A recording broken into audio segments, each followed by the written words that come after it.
Our section in the store. Yeah, we got Mercedes coming We soon. sell rap. There's a rap section. Yeah. Yeah. Oh goddamn! Coming from the Like concrete we having jungle one of of the them wood. nights. Smell the flowers in the air, burning from the wood. Yeah, the hood patrollers watching the paper soldiers, gun smoke floating through the air like vultures, but we got culture. Be aware of the leaves and the snakes in the garden, they all vultures, but I'ma fly higher. Can't get close, cause sun coming with the fire. Need no ghost to float on my own rider. Walking to my house, we building empires, bro. God kept me in my zone, yo. Now it's time to bring it home for sure. Very BT and all, you know. Gotta scream it, yo, we on. In the place where nobody else is. All things pass away, I will not miss you. Look into the mirror, the shit was way different. Lost in my reflection, man, I almost kissed it. Chilling in a place where nobody else is. All things pass away, I will not miss you. Look into the mirror, the shit was way different. Lost in my reflection, man, I almost kissed it. I was on mute. Yo, what's up? Welcome to the S.O.S Podcast, Training Society, the most honest hour and change of your day. Once a week, we back for you live again at this particular time on this particular day with this particular voice. My name is Jacques. I'm one of your hosts. This gentleman down bottom, his name is. That's how he feels about y'all, ladies and gentlemen, right now. And the gentleman to my left, his name is. I'm Dion Asshole Professional. And you know it's really professional, not professional. And we are the whole thirds. Yeah, we the whole third SOS podcast. Yeah. Lord of mercy. That don't sound good as the two-thirds game. Nigga, you could have said 3/3. The 3/3. Yeah, my bad. That sounds much better. Hey, yo, 3/3 gang out here popping. What's up? All right. I don't know why you went to third. Hey, look, I don't know, because when you got 1/3, then you like, okay, third, and then you think another 3, so you need another third. So third. I don't know. If you get a third, you get a whole, right? Yeah, 3/3, nigga. Well then, you get 3/3. Wait, that sounds too much like thirds. I don't like that no more. Nigga, hey, look. The Voltron had 3 pieces, but now I can't think of nothing that forms in 3 pieces. Like, ain't nothing cool. Like, we ain't gonna be a tricycle. Nigga, the 3 ninjas. But still though, like, hey, look, I call Rocky. Just putting that out there. I don't know which one Rocky was. Hey, look, I know he was the one with the bitch, so I'm just. I'm mad that you know any of the 3 ninjas' names. Rocky, Colt, and Tom Tom. What the fuck you talking about? I'm about to say Rocky, Colt, and Tom Tom. Nigga, what the fuck? I'm mad that both of y'all know all 3 of the niggas' names. No. How did you not know their names? Oh, because it just wasn't good enough to stick in my memory 30 years later, nigga. Hey, look, he said you're Rocky because you're solid and you're foundational and you're strong and you're steadfast. Colt, because you got a quick temper and you're strong and you're passionate. Tom, well, you're just gonna be fat. So, I mean, nothing else to be said. Nah, nigga. Let me find out you doing this as your monologue when you go on auditions, nigga. Hey, look. Sometimes it's the original Ned, nigga. Hey, look. It's not quite a monologue from 3 Ninjas. It's just it's a more of a dark piece. It's Tom's story, my journey through weight loss and depression. Nah, nigga, I already got it in my mind. Nigga, you got dramatic readings of the 3 Ninjas. How do you dramatically read? Yeah. Good. Rocky. I don't know, nigga. Loves Emily. Rocky. Nigga, it's like loves Emily. I said Rocky loves Emily. Yeah. I don't know. I think I felt that last one. I felt that last one. I was kind of settling. I was finding the rhythm. Hey, nigga, if Michael Scott could do a whole fucking reading of fucking Law and Order as his monologue for his audition, Hey, look, that was just. Hey, look, So the motherfucker, that was just the intro. Doom doom. Right. Gave them commercial breaks and shit. And nigga did the sound effects and everything. Candace said she used to love their movie. That was my shit. Hey, Three Ninjas was my shit. I fucked with it. Also fucked with Surf Ninjas. Not as hard as Three Ninjas, but Surf Ninjas was the shit too. I just didn't like these motherfuckers magically getting superpowers. Like, that ain't realistic. And where my magic superpowers coming from? Because I want to be kicking shit too. This is some bullshit. But yeah. I felt better with the Three Ninjas because they was training and shit. I respect you good look to training. the Surf Ninjas as your beacon of realism. No, hell no. They use magic to get that shit. I'm talking. I respect the hard working Miyagi Daniel-san. I like the LaRusso method. I like the Bruce Leroy catching bullets with his teeth, but he started with darts and shit. I'm just saying. So the fact them niggas just up out of nowhere became ninjas, just pulled you out of it. Yeah, they squandered a perfectly good chance to get a good montage in, a training montage in. You don't squander a training montage. I'm a kid of the 80s. I'm an 80s baby. I'm a fool for a training montage. Put that shit to some shit with a guitar and a motherfucker with a raspy voice getting me singing about the early morning and strike or some shit. There's nothing better than a good montage, my nigga. Nothing better. You're the best. I shall return shortly. Nothing never gonna keep you down. You're the best around. Tell you. Nothing's gonna ever keep it down. I'm never gonna get my voice back if I continue to drink and also do shit to not get my voice back. How does this work? I don't know. It was gone a little bit, and then yesterday I kind of fucked it up. I was watching the verses, and motherfuckers decided, you get to rapping along with shit. Then they started playing X shit, so then I had to. Then I got an X mode a little bit. So then, you start rapping like X, and that ain't conducive for a good throat. Pause. I don't know. Shit. Yeah. What up, Tay? Oh yeah, that was definitely pause. Tay, what up? Yeah, hey, but who the fuck knows? What do you want from me? What do you want from me? I couldn't control it. Hey, I understand. I understand. So I met the man about to start crying and shit. I was like, damn, niggas is emotional. Oh shit! I knew that. I knew that was good. Voice getting a little bit, Hey, I knew they was gonna do. I knew they was gonna do 4, 3, 2, 1. Man, I had to prepare for it. Because that would have been a perfect time for that nigga to come on stage. Yo. Hey! I feel. Man, what's wrong? But you asked for it, baby. It was the president there. It was the president there, and that motherfucker. He asked the question one time. Have I given something that have taken away, you'd have missed it. You missed it. Didn't know that I persisted. Yeah. Yeah. Yes, nigga. Yes. To answer that question, yes. I don't know. Yeah. Yes. Definitely did. But yeah, speaking of that Meth and Red verses, that shit was dope. I'm trying to beat around the bush. I don't want to jump right into that. I want to get all these thoughts out the way first because I don't think once we start, we're gonna stop. All right. Yeah. So yeah. So, Nick, how was your week? My week was cool. Chilled out. I guess. I mean, I do the same shit every week. My father had a birthday party, / retirement party. The wife had a birthday. Oh shit! Happy birthday to the producer. Yeah, Happy belated birthday to Pops. Yeah. We did a lot of birthday cake lighting, a lot of waving of candles. Yeah. Woohoo! Great times. Waving of candles. Waving of candles. You can't blow candles out no more. Why not? Oh yeah, Rona. It's the Rona, man. It's the Rona out here.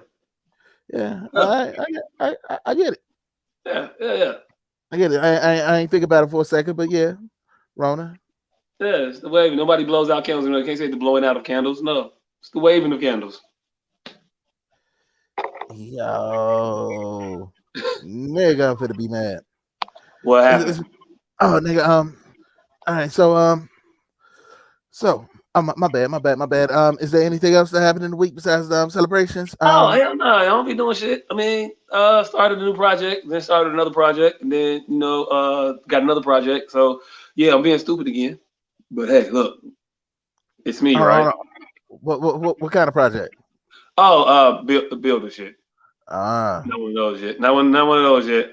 I'll probably get vaccinated before I do any of those things. You when I'm really, really ready. When I'm back, as John Wick would say. you gonna be all the way back? Everyone's been asking me if I'm back. And up until now, I really didn't have an answer. But yeah, I'm back. Like, that's some cold shit to say to a motherfucker. But it's less effective, like, right before they about to kill you. Yeah. Like, you're not really back, fam. I mean, you back, but what a time to come back. It's not just going to shoot you in the head. Yeah, you back and now you gone. Right. You. It happened, then it's over. Grand opening, grand closing, nigga. Like a motherfucker. Yeah. So, yeah, always that shit always stuck out to me. But yeah, I'll be back doing that shit. And I'll make my return to say, hey, everyone, I'm here. Is there anything I can do? You know, when shit get ramped up anyway. It's funny, my sabbatical was gonna coincide right with shit actually happening again. So yeah, like I turned it out that way. Tay said, when you gonna start training again?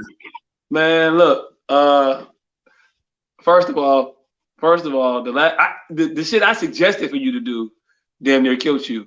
I don't know if I want to be responsible for that. I don't want to have that on my conscience. Motherfucker said he was pissing blood. I don't want to be responsible for some shit like that. Damn. So you don't want this nigga helped on your conscience, nigga? I mean, motherfucker might try and sue me or some shit. You know what I'm saying? It's weird out here nowadays. You know, friends sue friends and shit. It just be weird. So I don't know. Motherfucker might become one physical endangerment or some shit. I don't know. I mean, hey, look. He look like a lawyer ass nigga. Damn, say, how you look? You like a damn snitch. Hey, look. A motherfucker from Chicago would tell you look like whatever. It don't even matter. You look like a lawyer type of nigga. Like, what does that even mean? Like, do you look like you a lawyer? Like, am I supposed to be offended? Or was that a compliment? I don't know. Like, if a motherfucker came to you, you look like a doctor ass nigga. Well, thank you, sir. Thank you. Like, I don't know how to take. Is that a? I don't know. Confused. Right. It would confuse the shit out of most people. Like, yeah. Well, thank you, good sir. Good day to you too. Right. Well, yes, these are my good pants. Motherfucker start walking off like, I knew these glasses would do it. Yeah. Think I'm smarter already. Right. They see me out here. Hey, look, motherfucker, look. Nah, hey, doctor, what's up? Wait, hold on. You think I'm a doctor? I'm not a doctor, sir.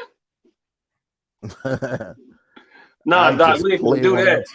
Nah, Doc, we ain't finna do that. Oh, he thinks so. No, I'm not a doctor. Granny's a doctor. Granny's a doctor. She can help you out. I'm not a doctor. The Clampets will have a hell of a time in Chicago. That's what I'm getting at.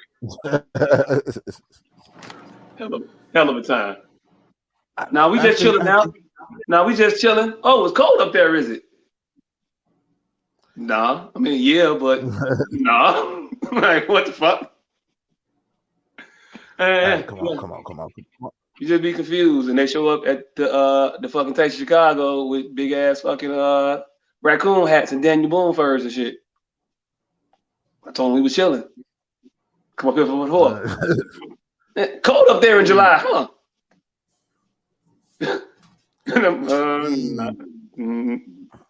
Huh? I don't know. So, how were you all's weeks?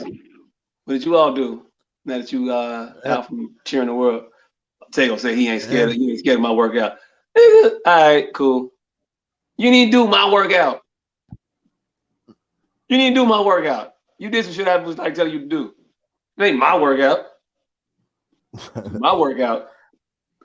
Hey, look, I was going to say something, but I was going to say something, but I don't know if pause would have been sufficient. It wouldn't have. No. The look on your face let me know pause wouldn't have worked. It wouldn't work. It wouldn't work. You can't say that to another motherfucker, and it just nah. Hey, look, I'm getting better though. That shit didn't roll off my brain right. It didn't sound right coming off my brain. Nah. The no homitude is too damn high. hey, you need something stronger than a pause. You need a full stop. I still want to know where that clip comes from. Has anybody seen where the fuck that clip comes from? Nah, what clip you talking about? The pause clip? No, the price of pussy is just too damn high. The nigga on the stage. I thought that was like a parody of the price of rent is too damn high. Could have been the price of rent. It's just a meme, but it comes from something. Oh, the meme comes from a guy on like New York public access talk TV with the white hair with the big sideburns and shit. Yes. Yeah, he want to talk about rent is too damn high. Tired of this rent. That's where it comes from. Yeah, that's what I'm saying. I was just asking where did that come from? Okay, yeah, all right. Public access New York TV. Mm-hmm.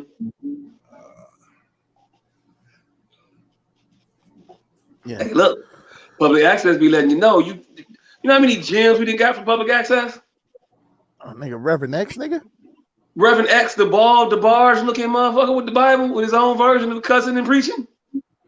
Fam. With his shirt open. Fam. Nigga's a full-time legend out in these streets. Man. I saw I can't believe you too awake public service announcement to kids in the form of music. With a Two spinning Chicago motherfuckers. And your first day wasn't the Awakenings? We got the Awakenings. Oh, no, that don't count. No, that was, hey, look. I was talking about shit that wasn't really good. The Awakenings was the shit. That is high quality drama right there, nigga. I was bringing up shit I could be sarcastic about. You ain't finna shit on the Awakenings now, is you? Telling you right now, the motherfuckers from 79 could be on your ass. Mm-hmm. Hey, look, how was it a group of motherfuckers from 79th Street, but they did the whole Awakenings on the west side? The Awakenings was on 79th and I thought that shit was on the west side. No, that's where they were from, but that ain't where they shot most of that shit. Yeah, that's what the real Awakenings is on the west side, but the Awakenings they shot right in their goddamn church. They had a little studio in that motherfucking everything. Hey, look, all the exterior shots are some Laramie. Mm-hmm. But nah, how did y'all like that verses though? I fucked with it. I mean, I don't think we talked about it the whole way, but I did. I discovered something. What's that? Redman is an incredible performer. Yeah. That motherfucker sounds just like the record on every fucking song. Every song. I thought he was lip singing for a long, and he's like, no, he's not. Oh shit, he's really just that perfect on the shit. Everything. I was like, wow, yeah, that motherfucker. And then, hey, look, old school rappers really be on their shit too. Like all the motherfuckers was on ad-lib when the Death Squad niggas came out. And the motherfuckers was doing ad-libs and going back and forth and punching in. They was sharp. Like, did y'all rehearse this shit? Did y'all practice? Did y'all practice for verses? They did. They hey, did. Look. You ain't hear Scratch saying we went over this at rehearsal? Nigga. Hey, look. Ever since Teddy Riley, everybody has been practicing for verses. Nelly doubled down on it. Well, hey, look, Nelly reinforced the niggas was getting lax. Nelly showed up, was like, oh, wait, yeah, nah. I was smooth when it just coming in and look at my greatest hits list, but dog, let me go ahead and let me get this together. After Teddy Riley and the Nelly memes, they was like, everybody been practicing. And a one, and a two, and Redman is definitely gonna get memed. If somebody don't do Redman on what's the movie with Jamie Foxx and Robert Downey Jr.? Jamie Foxx, Robert Downey Jr. Yeah, when he was a cello player on the streets and shit. Oh, the soloist. Yeah. It ain't even funny no more because I guess in the movie nobody watched that shit. I can't remember the name. And, hey, yo, look, but he looked like he could just take Jamie out and put a red man in there. And he would look like he would look like a vagrant. I would say. You know what's crazy is to hear, like, now that we're getting old and everybody's getting in the storytelling mode, and to hear like different fucking viewpoints of the same story, because it was like thousands of people and hundreds of acts on these tours. So we only care about like the main motherfucker. So you'll hear that story from the main people. But now we getting older, we starting to get some of them ancillary stories and shit. And right. I was there too. Right. And the only thing that fucking I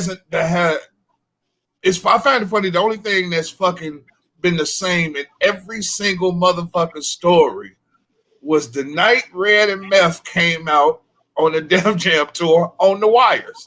Like every single motherfucker, like it was only a part of one motherfucking story, but it's featured in everybody else's story somewhere.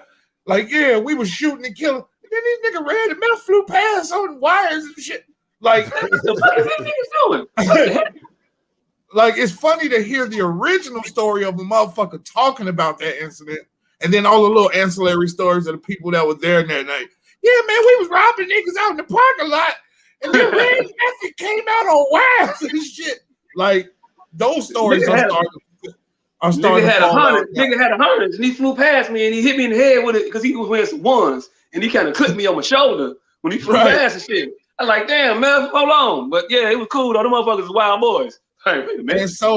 And so, like, it'll get to the point where you'll have two opposing views of the very same night. But that recollection of them two motherfuckers flying past on the strings it is concurrent in everybody's story. Like, no, hell no. No, he wasn't doing this. That was me that did that. But this nigga Red and Meth. Like, everybody breaks their story to talk about them niggas. And for some odd reason, everybody's story ain't from the night of the performance. It's from just some random rehearsal night. Like, hey, look, the motherfuckers used to talk about how they used to smoke motherfuckers out all the time. Nigga, the DMX story, or the DMX Jay-Z battle, whatever, that backstage shit, that was from that tour. Oh, you talking about not the pool table one? The one with the Brother Ali and shit on there. Not the yeah. The Brother Ali, that was with him with the short set and shit. Yeah. Hey, look. You know how dope of a fucking rapper you gotta be to be a Muslim in a short set rapping with a bow tie on, with a stick-up kid from Yonkers and a cocaine salesman from fucking Brooklyn, and to be the best one. Man, he did. Hey, look, he did get it. He got them that night. Low key, nobody ever talks about that. Hey, look, it was him that night. Nobody was like, yeah, it's you, Chief. You got it. Hey, look, don't let that motherfucker rap no more, ever. No more. Matter of fact, he was supposed to be security. Get this nigga the fuck. That motherfucker's in the FOI. He's in the FOI. Hey, look, they reported his ass. They reported his ass leaving his post. Fam, he'd have did that shit one more night. We might have never heard of Jay-Z or DMX for that matter. He'd have did that shit one more time. They got that boy in the fuck. Hey, get this nigga. Hey, look, in front of the right. If he'd have did it in front of the right motherfucker walking by. Wait a minute, what the fuck was that? What did he say? Oh shit, yeah.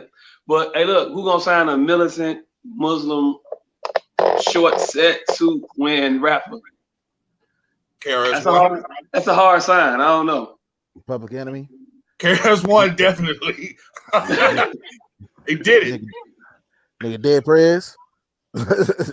Nah, they ain't wear short sets. It's the short set. It's the short set that's the separating factor here. Come on, hey nigga, Public Enemy had a whole crew of background dancers. Hey, look, they had a traveling crackhead, but doesn't matter. I think the only people that could have got away with that is Public Enemy and Poor Righteous Teachers. Hey, look, the last poets, maybe. The last poets, one who picking a crackhead or a disabled vet, like screaming nom or some shit. We were perfectly okay with that. Nigga, the last poets was the niggas from that Spike Lee movie. Goddamn it. Last poets is them niggas from that Kanye album. Who will survive in America? Who will survive in America? Hey. Danny said that Red Man looked like a California raisin. He definitely did. Hey, look, yep.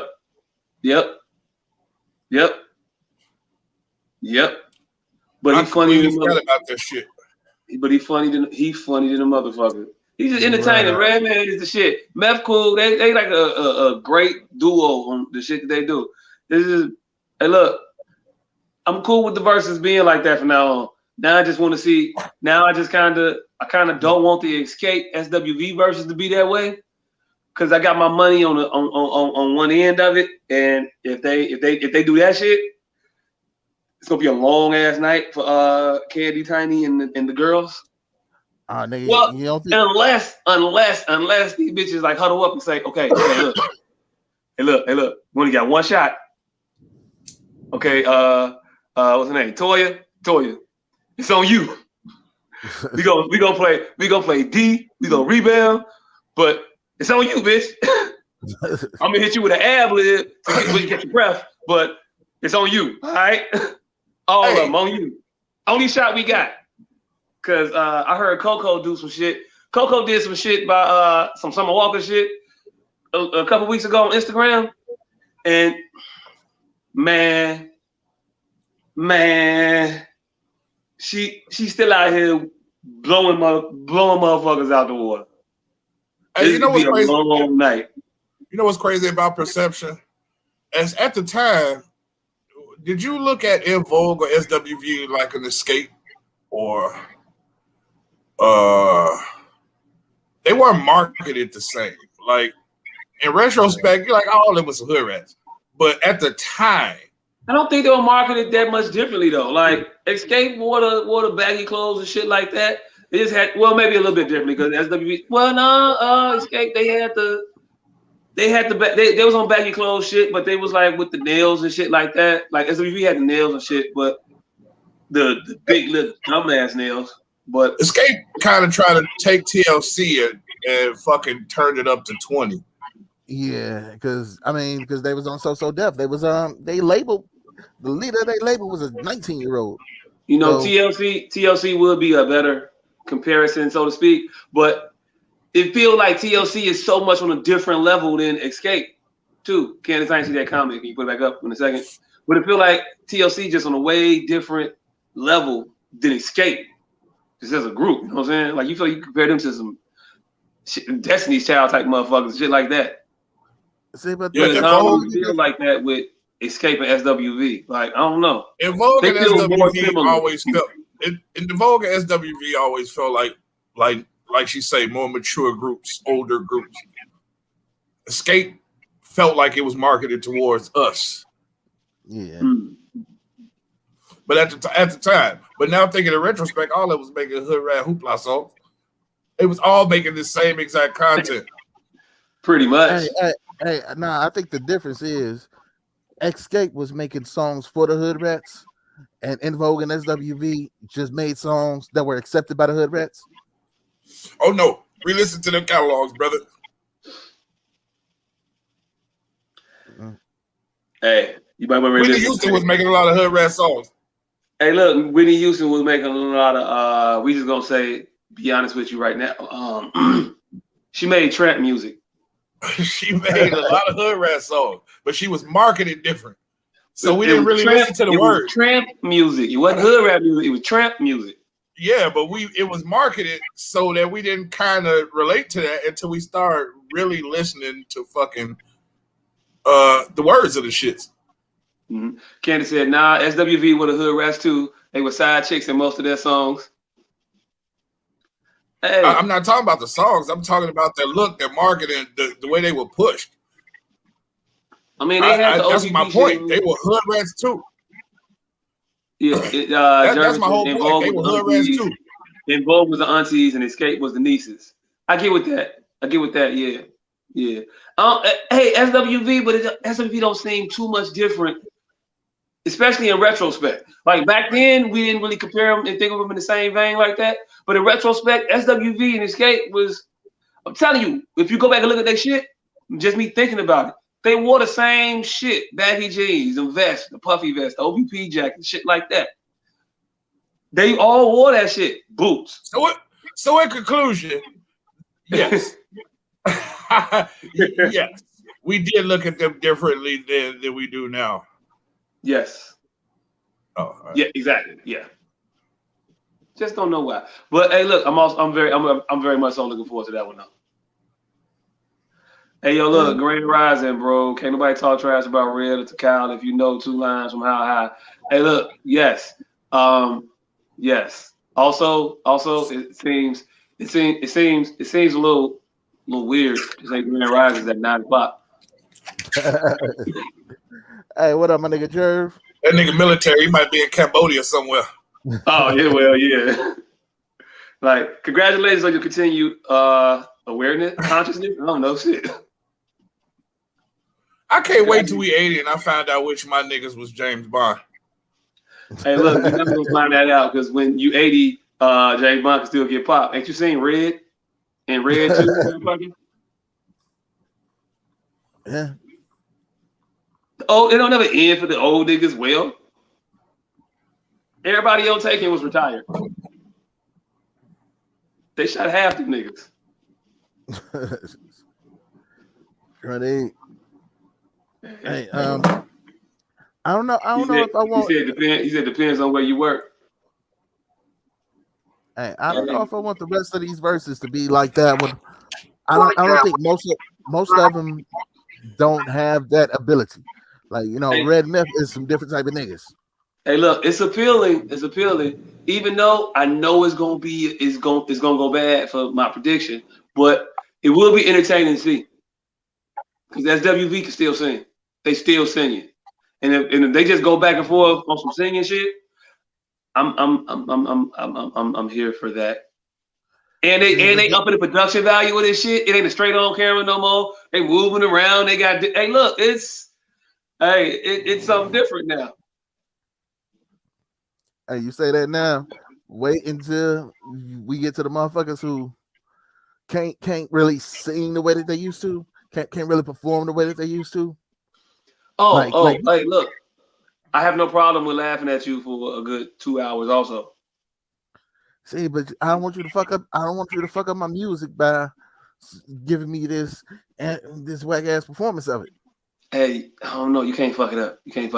I'm willing to risk it. I'm willing to risk it for the upcoming slate of who we got. Hey, if our producer could find that graphic of who is upcoming on the versus battle, because they put the card out there. There's a bunch of motherfuckers coming up. Anybody check out Eddie Griffin? I ain't get a chance to see that shit yet. I looked for it. I couldn't find the shit. Man, I ain't get a chance to see that shit. It's going. You don't even know what it's on because you couldn't find it either. So it was on YouTube. It's on YouTube. That's what the flyer said, nigga, but I couldn't find it. Hey, look, the motherfucker was on a different version. He was on the letter U tube. Do y'all think this versus shit is evolving too fast? Nah, it's got a clock on it, and they got to get that shit out. Real talk. I think they putting a clock on it by evolving it so fast. I think they had way more of the Teddy Riley style, homemade style. They could have ran that far longer than they went. Hey, look, the world got a clock, man. The world got a clock. This at home shit. It's on the short list. It's coming to. It's drawing down, and they trying to get their shit in before they like everything just open the fuck back all the way. But it's coming. I don't think the world opening would have killed that versus. You got a lot of people. I think a lot of people accustomed to this new life. You got a lot of people that ain't gonna venture out as fast as the world opening up as Yeah, you think. but it's the thing though. When the world opens up, other things gonna open up too. I'm gonna get entertainment. Although I might not want to go out and kick it or no shit like that, I still want my entertainment. The world being shut down entertainment production. So it's a lot of my. Hey, look, it's a something talking. Oh, but it's a lot of production of entertainment that got stopped too. So you got a lot of shit that just didn't get recorded or taped or filmed for people to even consume. So in that entertainment void, that shit filled a very big need. But when that void's no longer there, you want to sit and watch this motherfucker in his rumpus room on a cell phone video with questionable sound quality, struggling to hear some shit at times. I don't watch it now, but I don't watch it now, but I think the people who do watch it would, even with the world open. I watch it now, and I don't think I would. No, because I mean the numbers are going way down from the 1.2 million I was watching Brandy and Monica to I think this one might have peaked at like 150. Mm-hmm. Hey, the numbers I don't know about that no more because it's on so many different little platforms and shit. And like, if you saw the Thriller version, and is it Thriller or Triller? Triller. Okay, if you saw the Triller version and you saw the Instagram version, Triller was killing it. And the Instagram version was a stepped up version of Instagram live shits. It was a very much so stepped up version. But even still, I'm telling you, it's just the sitting there and watching that quality of a motherfucker sitting on two different individual boxes or even on one box, just in a room by themselves, just sitting there playing their songs. That shit had a shelf life. But with this new event, if they go this concert route and you just tuning in to a televised concert with two of your favorites just going at it, and they got some good production value behind it, you got a better chance of holding my attention and then having me watch that shit than you do me watching boxes with the shit stuttering and the signal skipping out. I mean, I'm just saying, personally. I don't know, like with me, if I'm cognizant of it and I don't have any plans, I'll watch this shit. But if I got damn near anything better to do, anything worth going outside for, I wouldn't stay in to watch this. Hey, look, I can understand that. I can feel that.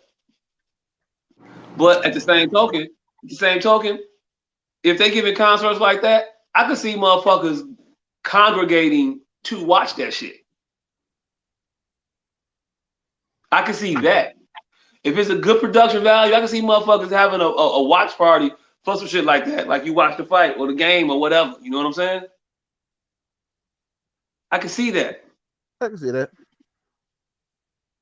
Hey, let me stop giving these motherfuckers ideas now. Hold on, cause we ain't getting no checks for no shit now. That sound like the thing to do. I don't know. I doubt they're watching us.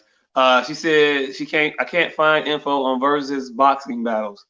Why she say it's not versus boxing battles though? Like if you type that in, you probably never gonna find it. Definitely. But it's on their Instagram page though. If you like go to the versus Instagram page and like scroll a couple flicks, I think. I don't know. It ain't that important. We saw that. Jervin had a question about a versus comparison. Can you pull that back up real quick so I can read it? He said, who do y'all think will get the best between Bone Thugs, Outkast, and 3 6 Mafia? Fam, Outkast. What are you talking about? Outkast versus who though? Hey, look. The field, nigga. Outlast. I think. Hey, look. I was trying to edit it for him, but hey, look, my bad. Outlast. I think he means Outkast though. No. What? Oh, that nigga does mean Outkast. Because it's Bone Thugs, Outlast, and 3 6 Mafia. No. So I'm just thinking Outkast. What type of three-peat versus he trying to do? I think he's trying to say who would give the best combination of competition, one, and then who would be the best out of those three. Maybe. I don't know. Is that me echoing? No, I don't know. But yeah, Outkast. How the fuck is even a question, man? Outkast is going to what? Honestly, I think 3-6 versus Bone would be a better versus than Outkast versus anybody. Oh yeah, Any of those two. them two versus each other would be much better versus. Yes, it's much more competitive. I want to see Mike Tyson versus Floyd May. I want to see Mike Tyson versus Floyd Mayweather in their prime. Hold on. Let's not disrespect the Bone Thugs. Hey, look, great. Hey, look, they great. They just in a different weight class. Let's just be real. And let's not disrespect the Bone Thugs. Hey, look, it's a different weight class. They're not in the same weight class as Outkast, fam. Yeah, we can't sit here and live. We can't sit here and be there in that world. No, they in that class, nigga. No, they are not. What? They in that class, nigga. No. It's not what you think it is. Hey, look. I don't want to get to this. I don't want to get to this Bone slander, but I feel like you're gonna push me there. It's not what you think it is. It's not what I think it is. So it's not a whole lot of first of the month and I miss my Uncle Charles. Nah, it ain't just that, my nigga. Ain't a bunch of that. Ain't a bunch of that. Oh, you got some other shit. You gonna play Mr. Ouija? Are you with me? Mr. Bill, and all that shit. Yeah, that's what's up. Mm-hmm. Again, Bone makes this a lot closer than you think it is, my nigga. Hey, look, Bone does not win more than 5 rounds going against Outkast. I'm sorry. Negro, please. 5 rounds. They got 5. They got 5. And not that they have 5 songs. I just think that they got 5 sure wins against Outkast. That's it. That's it. It's not what you think it is, nigga. It's not what you think it is. Yeah, Bone owned the summer with like Bone. Hey, Jervis said Bone owned the summer for a minute. Yeah, but they own the summer in a different fashion. They own the summer when you can own the summer with one song to play all summer. And they got 2 of those summers. Outkast got like 7 of those summers. Mm-hmm. Because I think Outkast and 3-6 would be a better matchup. I don't think so. So you going with DJ Paul and all of his shit. You're just not. No. Hey, I think we like the songs better, but listening to them motherfuckers, 3-6 got a lot of bots. They do, and it's hard to be so sure of something without being demonstrative towards something else. But fuck it, yes, nigga. Shit, what the fuck you talking about? Yes. Hello, Cowboy. I think Project Pat got a lot of tracks that hang with a lot of Outkast songs. We wouldn't compare them in quality, but listening value, yeah, I think they could hang. All right. If you think 3-6 really got more than I said Bone had 5, I think 3-6 might have about 3-4. I think 3-6 might have 3-4 independently. Each one of them might have 3-4. I agree. If Project Pat against Outkast, he got 3-4. If Juicy J against Outkast, he got 3 or 4. But collectively, they got about 50. Nah, and I don't like Candace's attitude right now. That's just disrespectful because I'm not going to answer that in any non-biased type of way. Fuck you want me to say in this situation? She said Bones versus Do or Die. Like, what? How you want me to answer that? Being who I'm from, being where I'm from, right. being who I am, where I'm from. What the fuck am I supposed to say to that damn question? Now, if it's Bone versus Do or Die and Twister, maybe we can go there. I think Twister can hold his own against Bone. I think he can too. He good, but you know, want to get that Po Pimp. Well, actually, we can do that without doing. Yeah, you know what? Do or Die could just sit through some now. Hey, look. Which version we playing? It don't matter. Both of them anyway. Whatever. We doing my shit. Yeah, Twister good. Hey, look. I think he good. I don't know though. Yeah. So fuck you, Candace, for asking that question and putting us in this predicament we in. Bit of a pickle. I would quote somebody else from my city, but fuck him. So, you know. Well, to put a button on it, that Red Meth versus was pretty awesome. How about these other guys from Jersey? Has anybody been keeping up with the Joe Budden podcast? I watched it today, and it was decent. You know, it's crazy. I kind of actually like it better with the people who were in most of his stories as opposed to ancillary characters. And I think Marlon Marori might have fucked up because it don't feel like it's missed a beat. Now you got the motherfuckers that was actually there for all his stories as opposed to the people he told them to the next day. Hey, people got to understand. Don't let me get used to not seeing you, because then I get used to not seeing. You're not required. If I get used to it, it's over. You can't let me get used to not seeing you, and they just did that. So, and I'm getting used to the other niggas. Like, I just am, and I think they rotated one motherfucker out several times, but I'm still just used to it. Like it's the same feel for the most part with one less white guy. The world is always better with one less white guy. That's racist. That is completely and utter racist. Hey, look, it's not racist. It's just, you know, let's not make the white guy arbitrary. Let's target specific white guys, and you got a deal. Targeted white people. Yeah. The world would be better without Jake Paul. I don't even know why. I don't even dislike him, but he was the first white boy that popped in my head. But Chet Hanks, you're more appropriate. Yeah, he can go, and the world would be better. I think by like 3%. She said, so y'all gonna do y'all own verses? That'll settle all shit. Hey, look. Don't nobody want this Outkast versus Smoke, first of all. Hey, I'm here, nigga. I mean, second of all, yeah. Second of all, yeah, the mind is willing. The flesh is gonna be lazy about it. But we gotta get that shit together and actually do it. Because I didn't commit it to like 40s. I didn't commit it to 2 rematches and 3 other verses, and we ain't did the motherfuckers yet. Yeah. We do gotta settle the Stevie disrespect. Hey, look. You're gonna always get this Stevie disrespect. Stevie versus who? Anybody. I'm killing Stevie.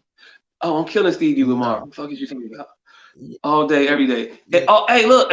You wanna know the what I've come to conclusion theory wise? Innovisions is a much better album than Songs in the Key of Life.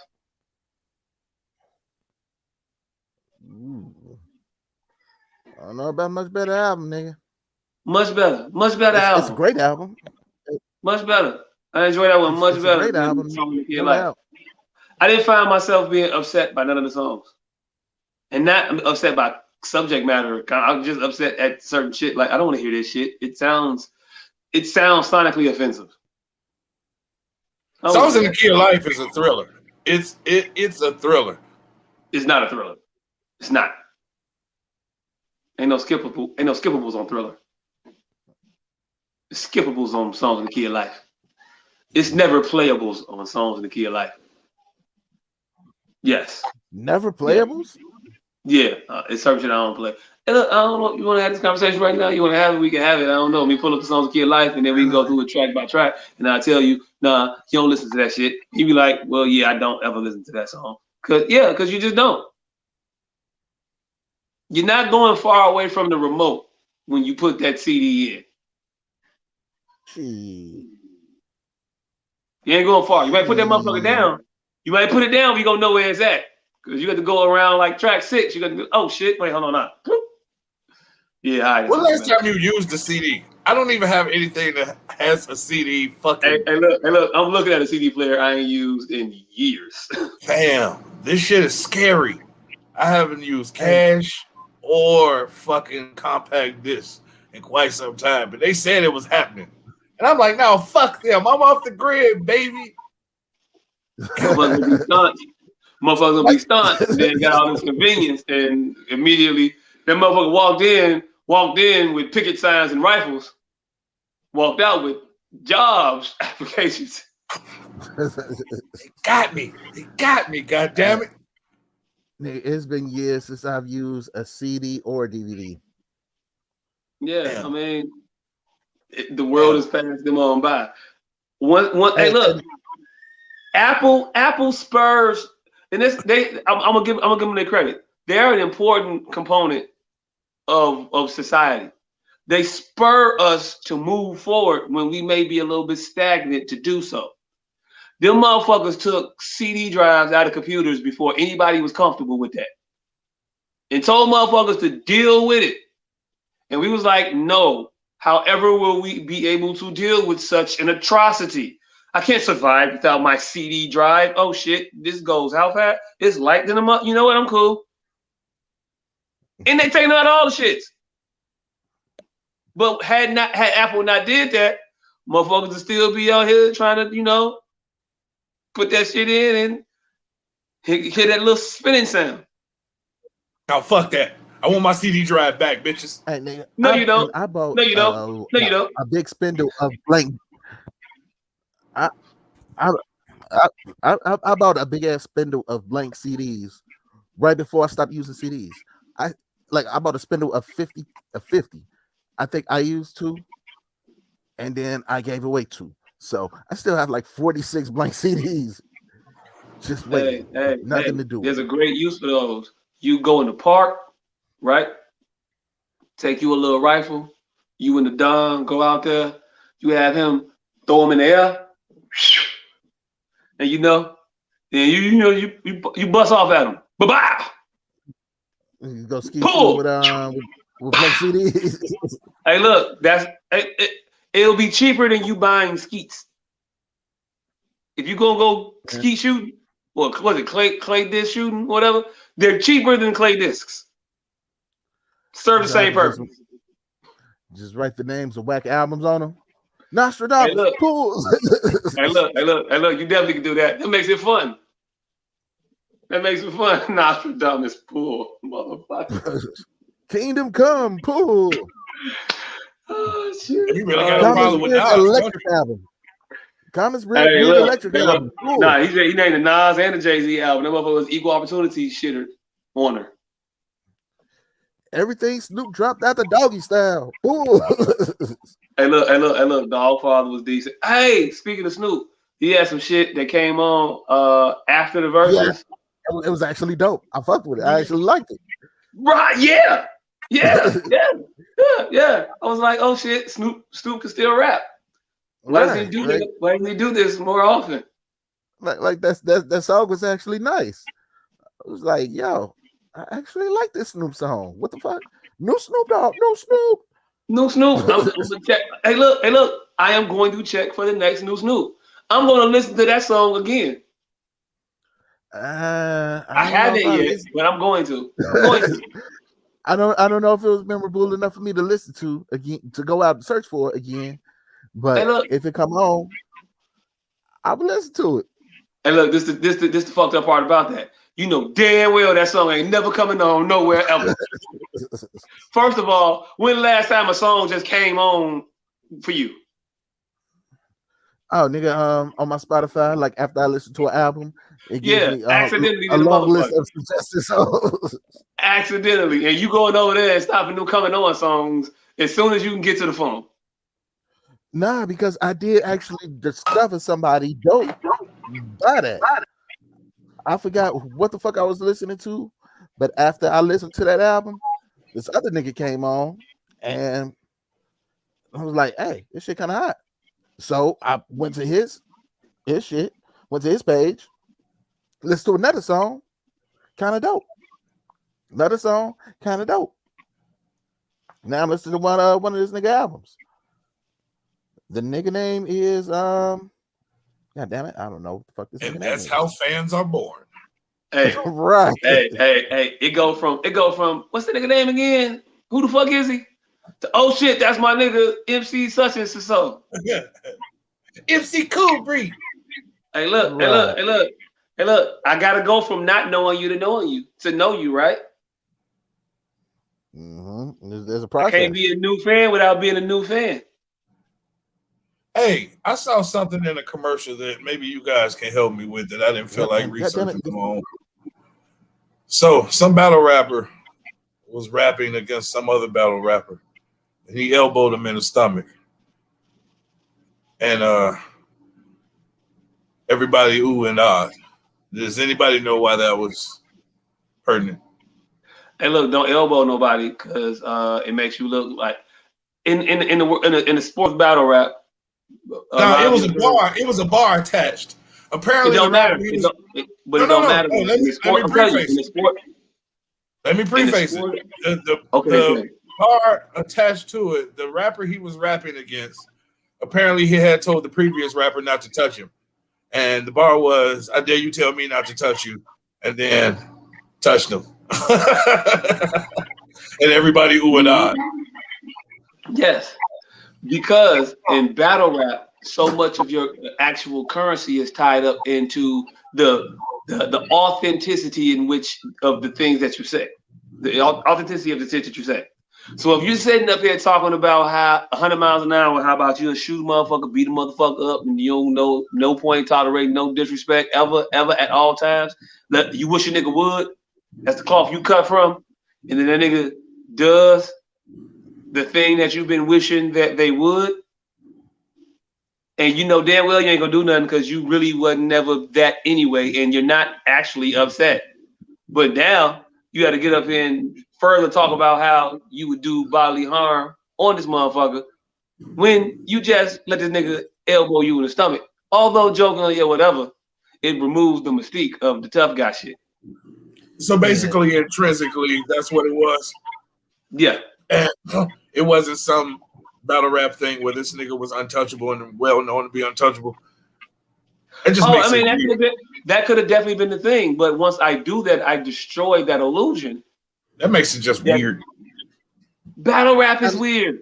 I mean, how do they not end up in way more fights? They say some of the most. I enjoy the fuck out of it. I would like to say that I would want to do it. I know damn well I can't do it. I can't do it. If I sit there and spend 2 months of my life, about a month and a half of my life, writing and practicing 3 5-minute hate poems that I wrote about you, I don't want you to touch me. That's what it is. It's a 5-minute hate poem. Right. How do I hate thee? Let me count the ways. 1, you a lame ass nigga. 2, you a lost nigga. 3, I don't know. I'm bang bang. I hate that. I dislike the fact that I did all of the shit that I just talked about for the past 10 minutes. I regret it. You got to learn from me. You don't know what this life is like. You got to be better than me. I want you to be better than me. You over here acting self-serving when he got you something here. I don't know. I have none of the words right now. And I kind of bit my tongue. A little bit.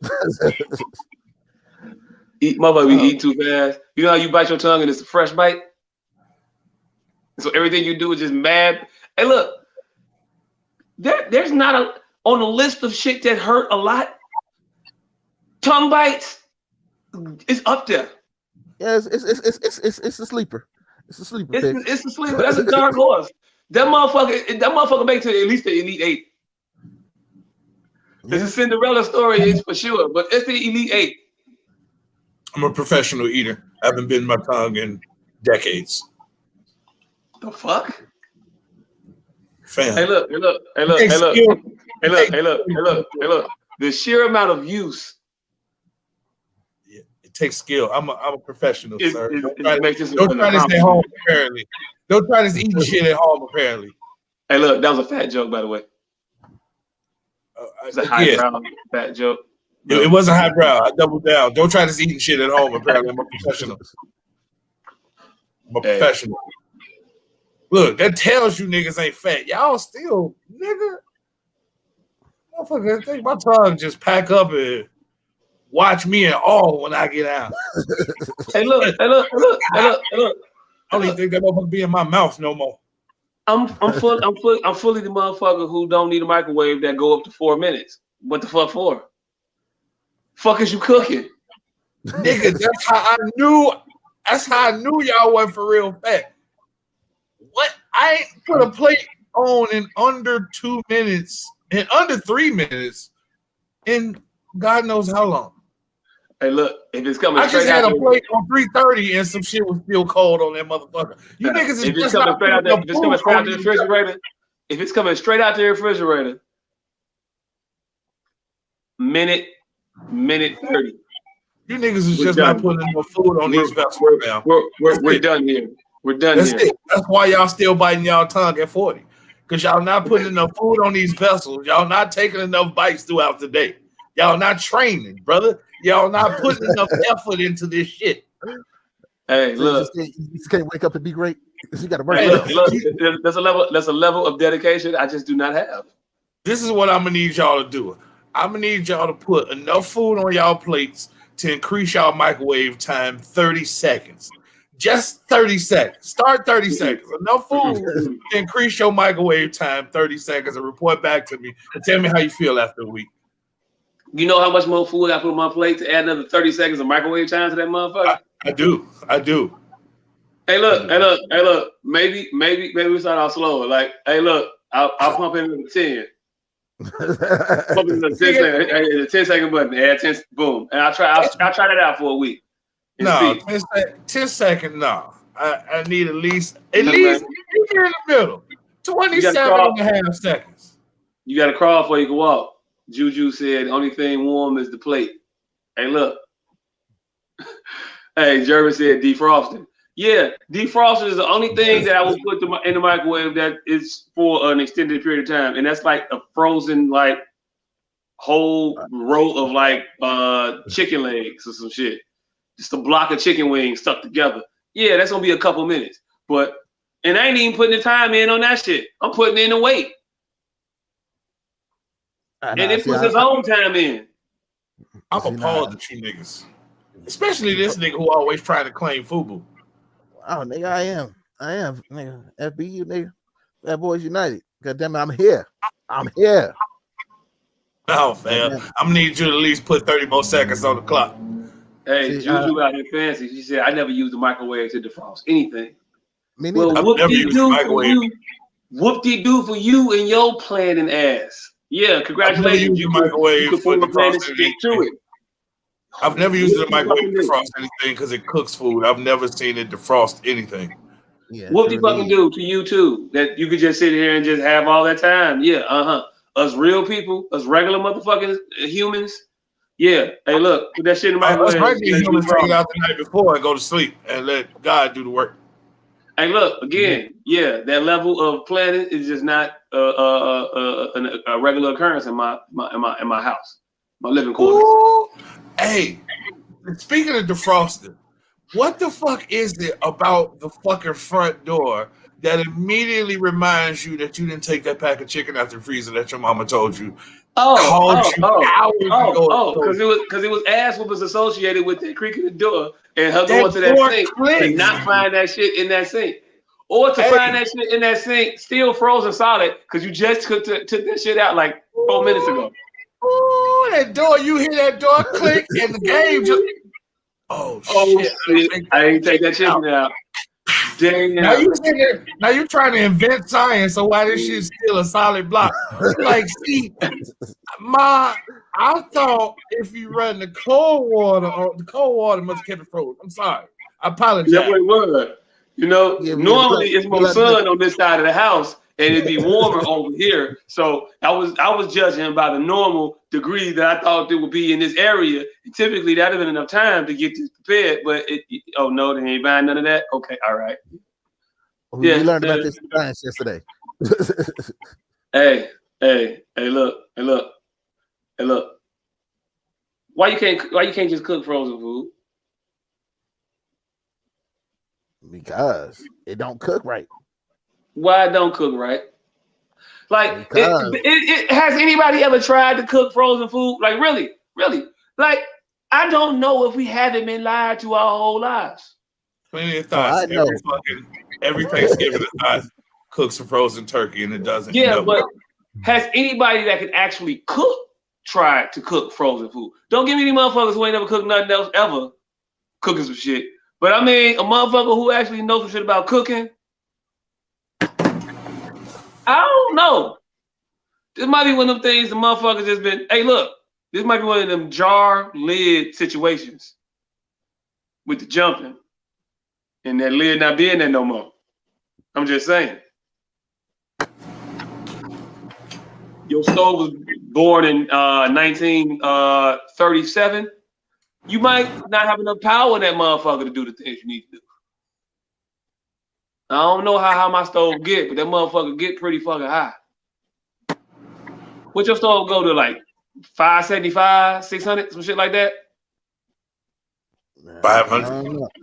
500? Hey, look, stoves ain't get to 500 back in the day. I'm just saying they didn't. Nigga, stove was fucking fire, nigga. Fire. Stove was sticks in a box back in the day. So, hey, look. So don't act like I'm out here saying some crazy shit. You might have just been doing some shit unnecessarily for the last 50 years because you ain't trusted the innovations of technology. Don't be afraid of technology. The oven is. Hey, look. I'm cooking a frozen chicken leg tomorrow. I hope you ain't gonna eat that motherfucker. Hey, look, I'm gonna eat it too. We gonna find. I'm gonna get to the bottom of this shit. I'm gonna get to the bottom of this shit. Motherfucker gonna bite that chicken leg. It's gonna bite his ass back. Like, whole kill of that motherfucker still gonna be flesh on. Hey, look. I'm gonna cook that motherfucker at 480. I might melt my melt my kitchen counters, but hey, look, we gonna see how this shit work. Hey, I ain't never turned my stove up to 480. Like, I don't know how that worked, but hey, look, they wouldn't put it on there if it couldn't do it, right? Shit, nigga, cleaning cycle. Nigga, you gonna bite that motherfucker, that chicken leg? Hey, look, I'm gonna eat this chicken. Hey, no, the cleaning cycle goes up to like 1,000 degrees. It's motherfuckers that teach you how to cook with the cleaning cycle. You gotta put something in the lock and shit. Hey, look, there's something. There's a such thing as an advanced user. And don't be judging your shortcomings. Well, don't be putting your shortcomings on the next person. Don't do that. Nah, nigga. Motherfucker might be cold with it. Just because you don't know it can be done, don't mean it can't be done. Oh, nigga, that shit gonna be cold with it for real, nigga. The inside of that motherfucker gonna be cold with it. Hey, look. Never go full 50. Just because he couldn't do it, don't mean it can't be done. Nah, nigga, when it comes to cooking frozen chicken, that nigga was pretty accurate with that shit. I'm not taking cooking advice from 50. I'm just saying. Martha Stewart ever say that shit? If Rachel Ray ever said that shit, then I might be like, all right, bet, cool. Not taking 50 word for it. Nah. So you gonna listen to a white woman before you listen to a black man? It's fucked up. Hey, look, nigga, this close to 17, nigga. Call it what you want, but yeah. Nigga, we are right smack dab in the middle between Black History Month and Juneteenth, and this is what you gonna do? Queen Latifah. Hey, look. This is where being smack dab in the middle gets you.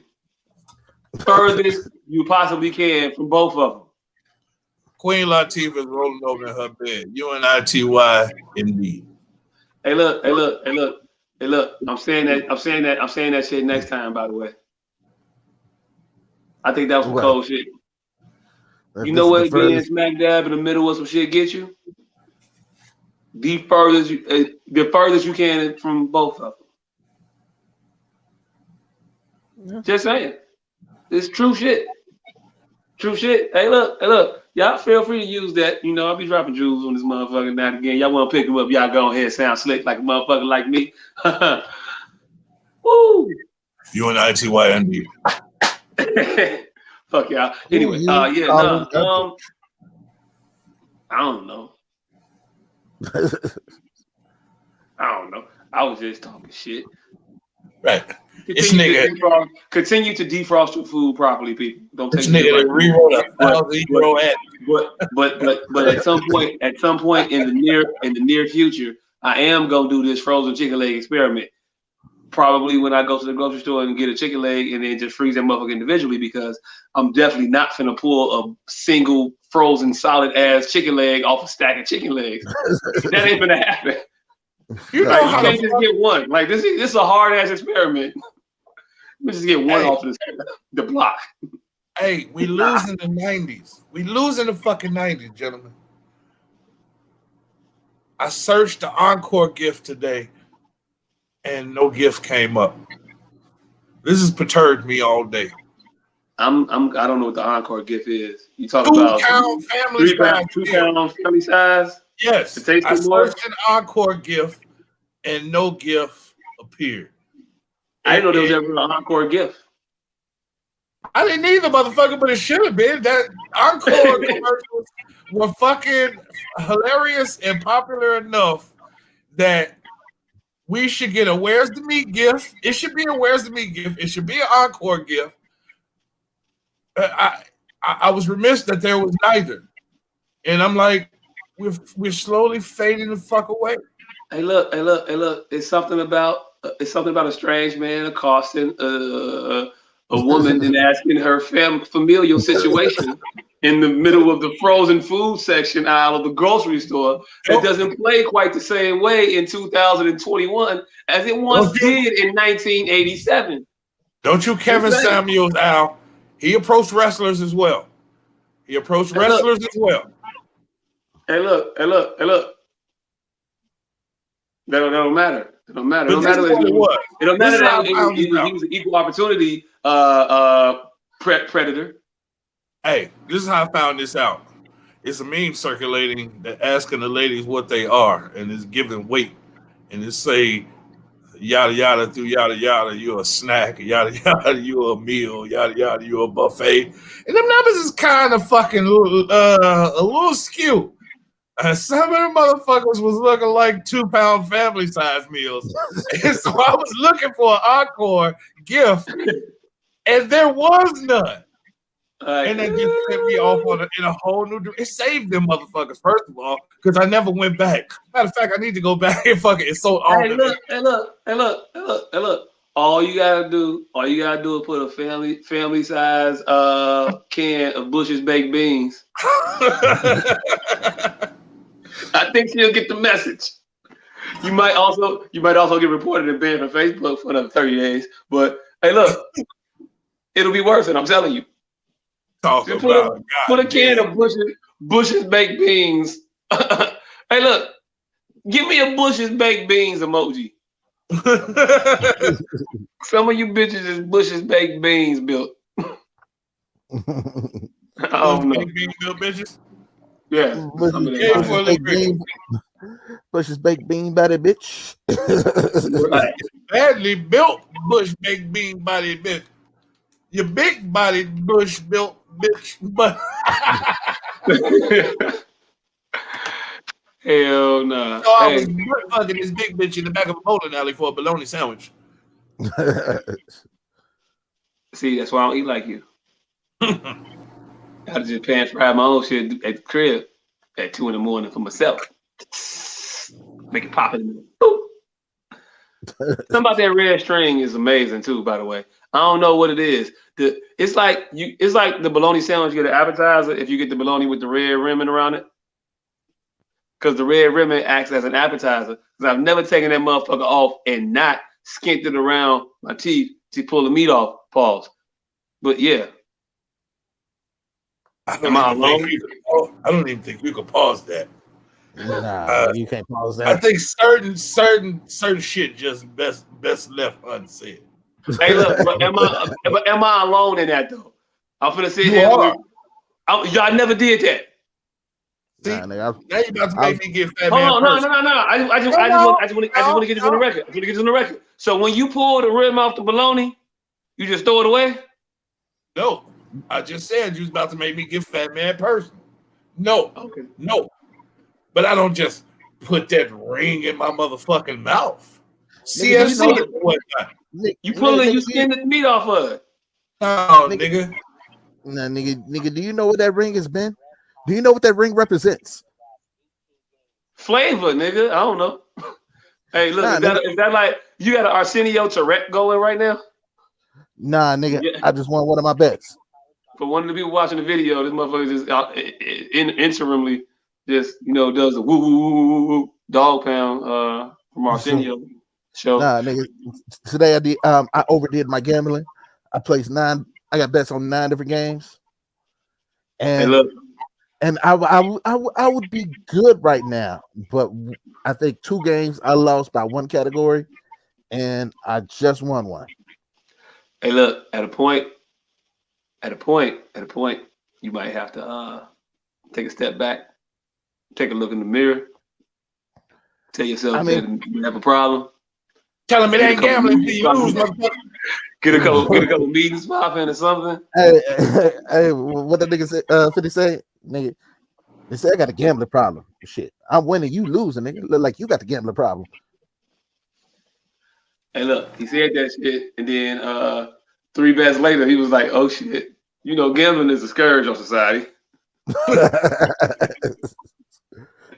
I don't think it should be this easy to lose $15,000. I mean, I'm just saying, nobody thought about this. It was 2 seconds. I just pushed the button. This is some bullshit. Nigga, all my bets were only $5. So at the very most, I would have been out of $45. Hey, look. $45, say it all you want, but that's 9 bets. Mm-hmm. Now you up to 9 bets. That's like, okay, now I'm playing 9 hands of blackjack. I'm only betting a little bit, but then you gonna go 10 and now you gonna just I'm gonna just bet a little bit more. It's a gateway drug, fam. I'm telling you. FanDuel and the sports book and all those are gateway drugs. Those are gateway drugs. Don't do it. Reconsider. I read some letter. Sure. On the subject. You sure? Fuck it.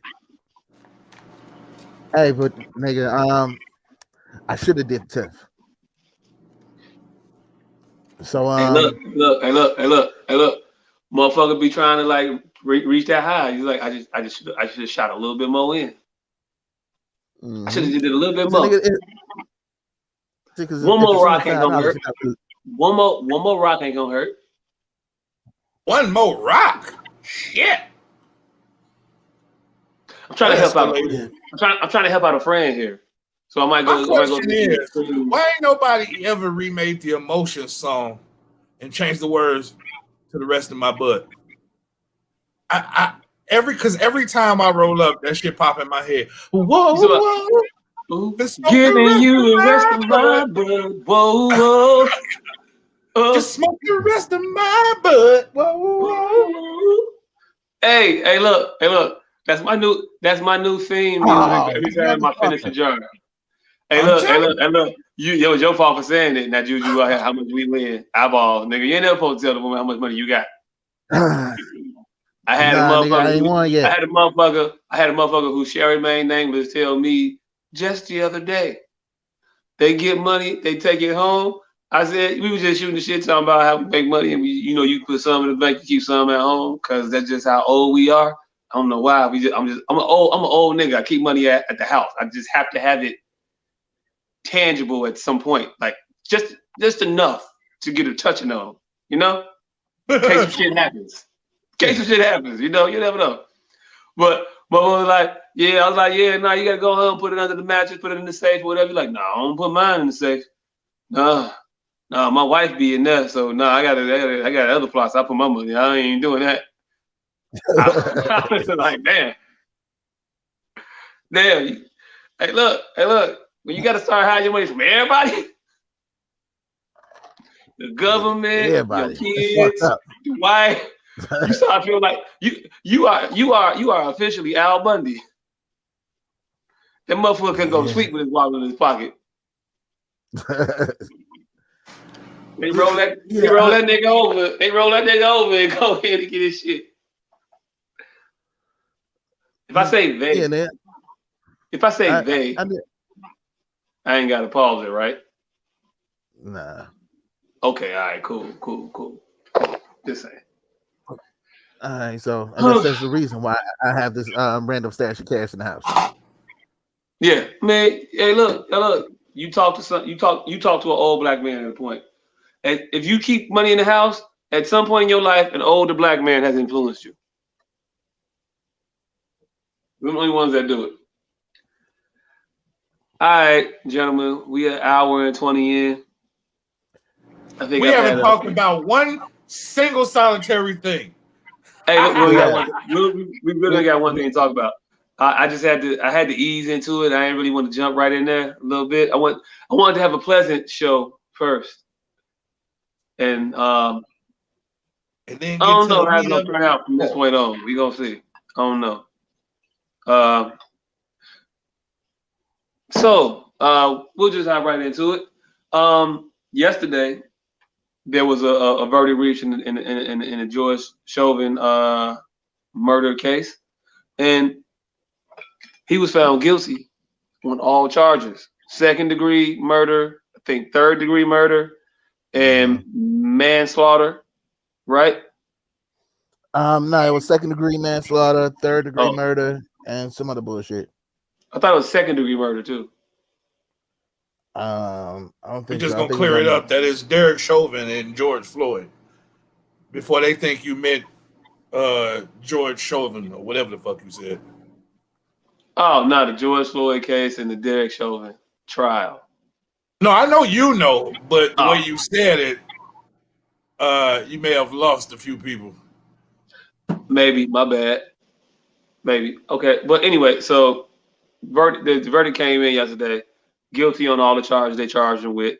Uh, crisis were averted all over the land.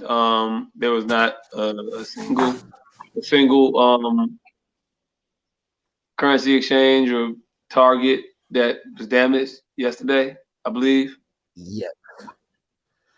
That just Yes. Okay. felt racist. That felt racist as hell. Yeah, Just it did Was kind of it? feel racist. Was it? Was it? Was it? It, Was it? Was it? it Was was it? We are. Was it? Was it? Because I seen it. Because I seen the recall. I seen the call. Or I seen the recall. Auntie Maxine saying, if this shit, if this shit ain't if this shit ain't go the way it need to go, uh, might be a motherfucking problem out here in these streets. Now I ain't gonna say Yeah, nobody gonna do nothing, but it might be a problem out there, motherfucking nigga. People need to be getting more. What you say? More aggressive. yeah, but we're saying that we are more than just targets in currency exchange, nigga. Hey, We look. can All I'm fucking saying, I finish ain't this saying too. we. First of all, I ain't saying we.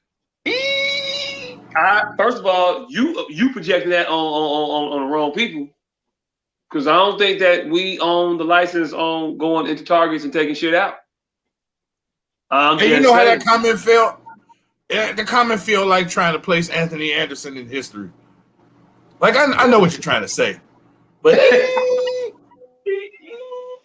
Hey, anyway, the verdict came down guilty on all charges. Motherfuckers was satisfied with that decision by the jury. For I the feel time safe in being. saying that, right? We can say For the I can time just speak being. for y'all on that one, right? For the time being. Oh no. We were happy with the jury's verdict. Oh, all Just right, that. yeah. Yeah, right. We just agree on that. I mean, we ain't gotta find the points where we disagree. We can just be here and agree. Like, yeah, that was some good shit. So he got convicted of All right. all charges. Judge threw out the mistrial, little, last second little bullshit they tried to do. So yeah, all's good there. Now, there's the sticky little business of the punishment for said crimes. sticky Now that wickets. we have now that we have the assignment of crimes, now comes the punishment. And what I'm hearing is gonna be June sometime.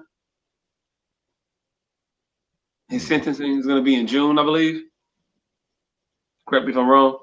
But in June, we'll see. What he stands to look at now is all of it. They're saying that the sentences are most likely going to be running concurrently. Yeah. Which puts him at the parameters for the sentence being the most severe, which could be 40 years. To the least severe, which would be, well, I don't know what was the least one. Was it 2 or was it 5 years, something like that? Probably 2. Yeah. And they were saying that the recommendation time that he may get, the consensus is that for this one to happen on the first time offender type of situation, it's 12 and a half. They're looking at, they saying 12 and a half is what the sentence would be that he would get. And 12 and a half is exactly what Mr. Nod or Nude was it? That was his name, right? The Muslim gentleman, right? Yeah. 12 and a half was the exact sentence he got for accidentally shooting a woman that walked up on him in the dark. So 12 and a half for intentionally kneeling on a motherfucking neck for, at this point we know now, is 9 minutes and some change. 12 and a half years. How y'all feel about that? It's bullshit, obviously. Mm-hmm. I mean, like, no, it's just bullshit. Like, there is no sentence that doesn't evolve without the possibility of parole that would make this shit justifiable. Because I mean, this was intentional murder. 9 minutes and 30 seconds. Mm-hmm. Hey, look, it ain't gonna feel good. It ain't gonna feel good ever. It won't feel right with 12 and a half years. Because that 12 and a half means 75 months. 12 and a half, they give you 12 and a half is not what he go do. And we already know that. Mm-hmm. Mm-hmm. So yeah, that's where we stand now. But take a look at the positive and say step in the right direction for the conviction. Now Yeah. we got more shit to turn our attention to. There's a lot of shit that still needs to happen. A lot of work needs to be done. Like George Floyd brother, what's his name? Felonious. That's a weird name to name a motherfucker. Right. Like, is it Felonious? Like, it sounds like a nickname. Like, real talk, Felonious Floyd. Yep, Felonious Floyd. Hey, look, just don't. I don't know. Hey, look. There's some very obvious things to say there, but to keep it on task and to just not get derailed, I won't. But just know that they're there. And I hate the fact that if you type in the words George Floyd to search, it comes up American hip hop artist. Like this motherfucker wasn't murdered by the police. Like he was an American hip hop artist. American hip hop artist. He was? I never heard none of this motherfucker songs. But apparently, you type in George Floyd in Google, you get American hip hop artist. Hey, look, I'm his greatest hits include I Can't Breathe, Mama. Hey, look, that's some sad shit. That's fucked up. And you know what's real? That might be on the record somewhere out there, and he's got credits on the record for that shit happening. Or it might be in just the audio from the news. I don't know how the shit works. I heard Rachel Maddow got a Grammy, so I don't know how this shit goes. Rachel Maddow got a Grammy. Yeah. So does Barack. Shout out to Barack. God damn it. Hey, look, shout out to Barack. But it kind of makes you look at Grammys a little bit differently. And Rachel Maddow got one. Whoopi got an EGOT, nigga. Who? Whoopi. Hey, look, Whoopi has accomplished a lot of shit. Rachel Maddow, up to this point, her biggest accomplishment is telling us that some shit happened in Russia that didn't happen. and then being mad about the shit in Russia that didn't happen for about 3 years. Like, that's what we got with And Rachel. looking like Chandler from Friends. Can't forget that. That is Can't a compliment. Can't forget that. That's not a compliment. But not Chandler, more like Joey. Back when he was doing Heinz ketchup commercials. Whoa. Your Friends knowledge is way too in-depth. Yeah, nigga. First of all, that shouldn't even count as Friends knowledge. That's just Matt Blanc knowledge. Oh, the fact that you know this nigga name. That's just Matt LeBlanc. You don't know Matt LeBlanc's name? No. It works better second, sir. You know them. You don't know all the. I know all the cast members of Friends names except for Ross. I know it if I hear it. David All right. Hold on. Jennifer We gotta stop Aniston. this. No. We The get only motherfucker you should know. Matthew Perry. Matt LeBlanc.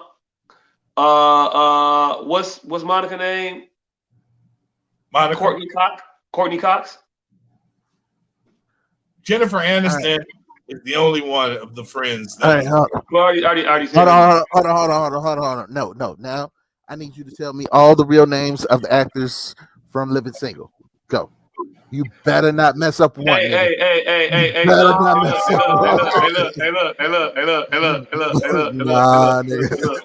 Hold on. Let me try. Let me do it. Give me a minute. I wasn't over there yet. Overton name is John Hinton. I'll give you Kim Fields as hold on. You get Kim Fields as blank. Pam's name is Erica Alexander. No. What? No. Pam's name is Erica Alexander. You're right. Hey, no. Somebody, no. Some. No. All right, see. Her name is Maxine on the show. Exactly. Okay, my bad, but she forever Pam. I gave you her actress name and then her real name. Okay, so Maxine Shaw, my bad. Maxine's name is Erica Alexander. Khadijah's name is Queen Latifah. I told you I gave you Kim Fields. Regine name is Kim Fields. Regine name is Kim Fields. Other Kim, nigga. Sinclair name is Kimberly. Fuck what? The fuck is her name? Her name is weird too, by the way. No. I think it's weird. Hey, look. I'm missing Sinclair and Kyle. I don't know their names. I'm sorry. See, so somebody come get this. Somebody come get this nigga black card. You should not know all the actors.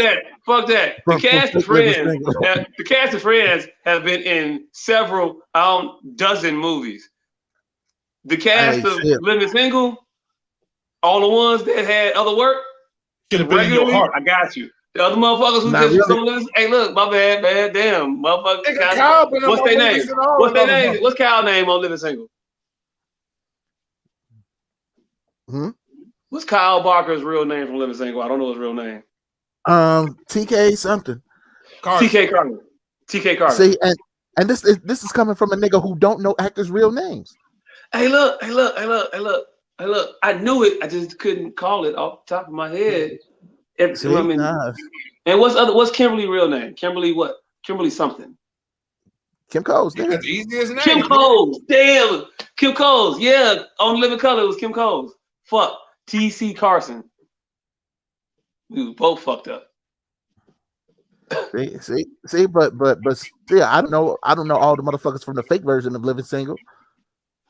But they were much bigger stars, sir. It's not my fault. Not to me. It's not my fault. Hey, in all fairness, I didn't know the one motherfucker name who didn't do other shit that I watched. David goddamn Schwimmer. Oh, okay. Hey, look, I also get him confused a lot with David Duchovny. What?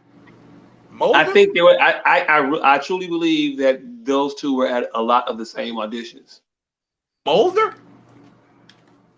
Hey, look, if you don't think the two motherfuckers know each other very well, they do. I'm telling you, the motherfuckers was in the room together looking at. He was looking at him. He was looking at him with the Spider-Man pointing face. David Schwimmer at Red Shoe Diaries, nigga. Yes.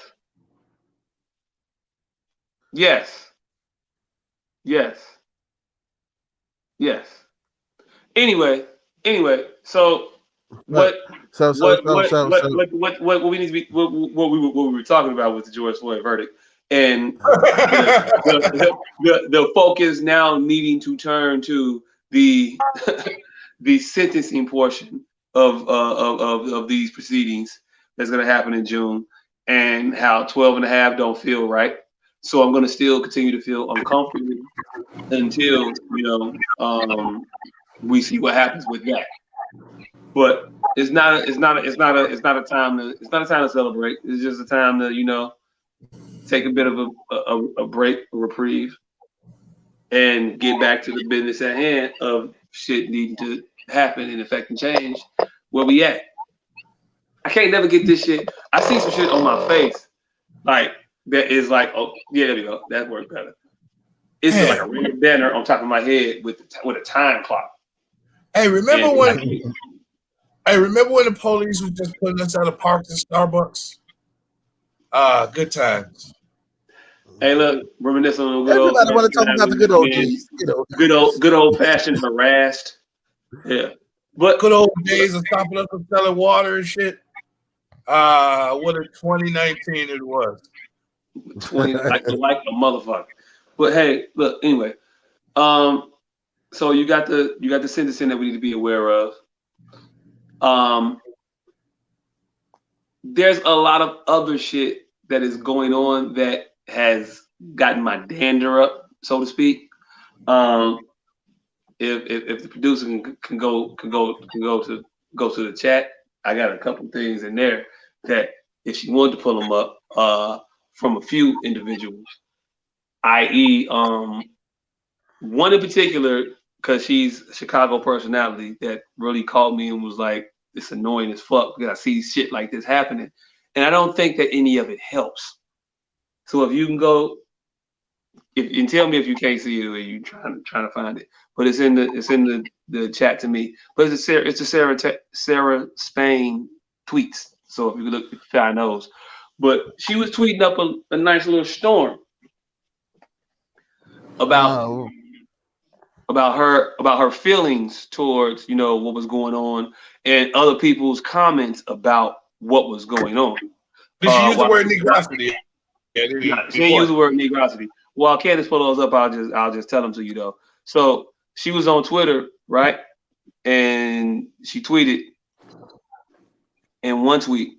She tweeted I don't know if you're all familiar with it, but the owner of the Raiders, right? And that is very small. I can't see that at all. I don't know if they can. I don't know if people can see that either. But what can we do? We working live here, people. We're live. I feel like Roland Martin. Cut my iPad. Come on, team. Cut my iPad. Come back to my iPad. All right. Come back to me. Anyway, she tweeted the picture of the tweet from the owner of the Raiders. What's old boy name? Mike Davis. I think his name is Mike Davis. Yeah, Mike Davis. Yeah, with the bowl cut. He tweeted, "I can breathe." 4/20/21. Right? He tweeted that tweet, and then the world stepped back and looked at it and said, "The fuck? Oh no, he didn't. Oh yes, he did. Fuck him. Fuck the Raiders. Fuck everything you stand for. Fuck you, your mama, your sister, your daddy wasn't shit. Oh my God, he needs to sell the team. Donald Sterling is reincarnate. Oh my God, who got control of your Twitter? Like all of those shits,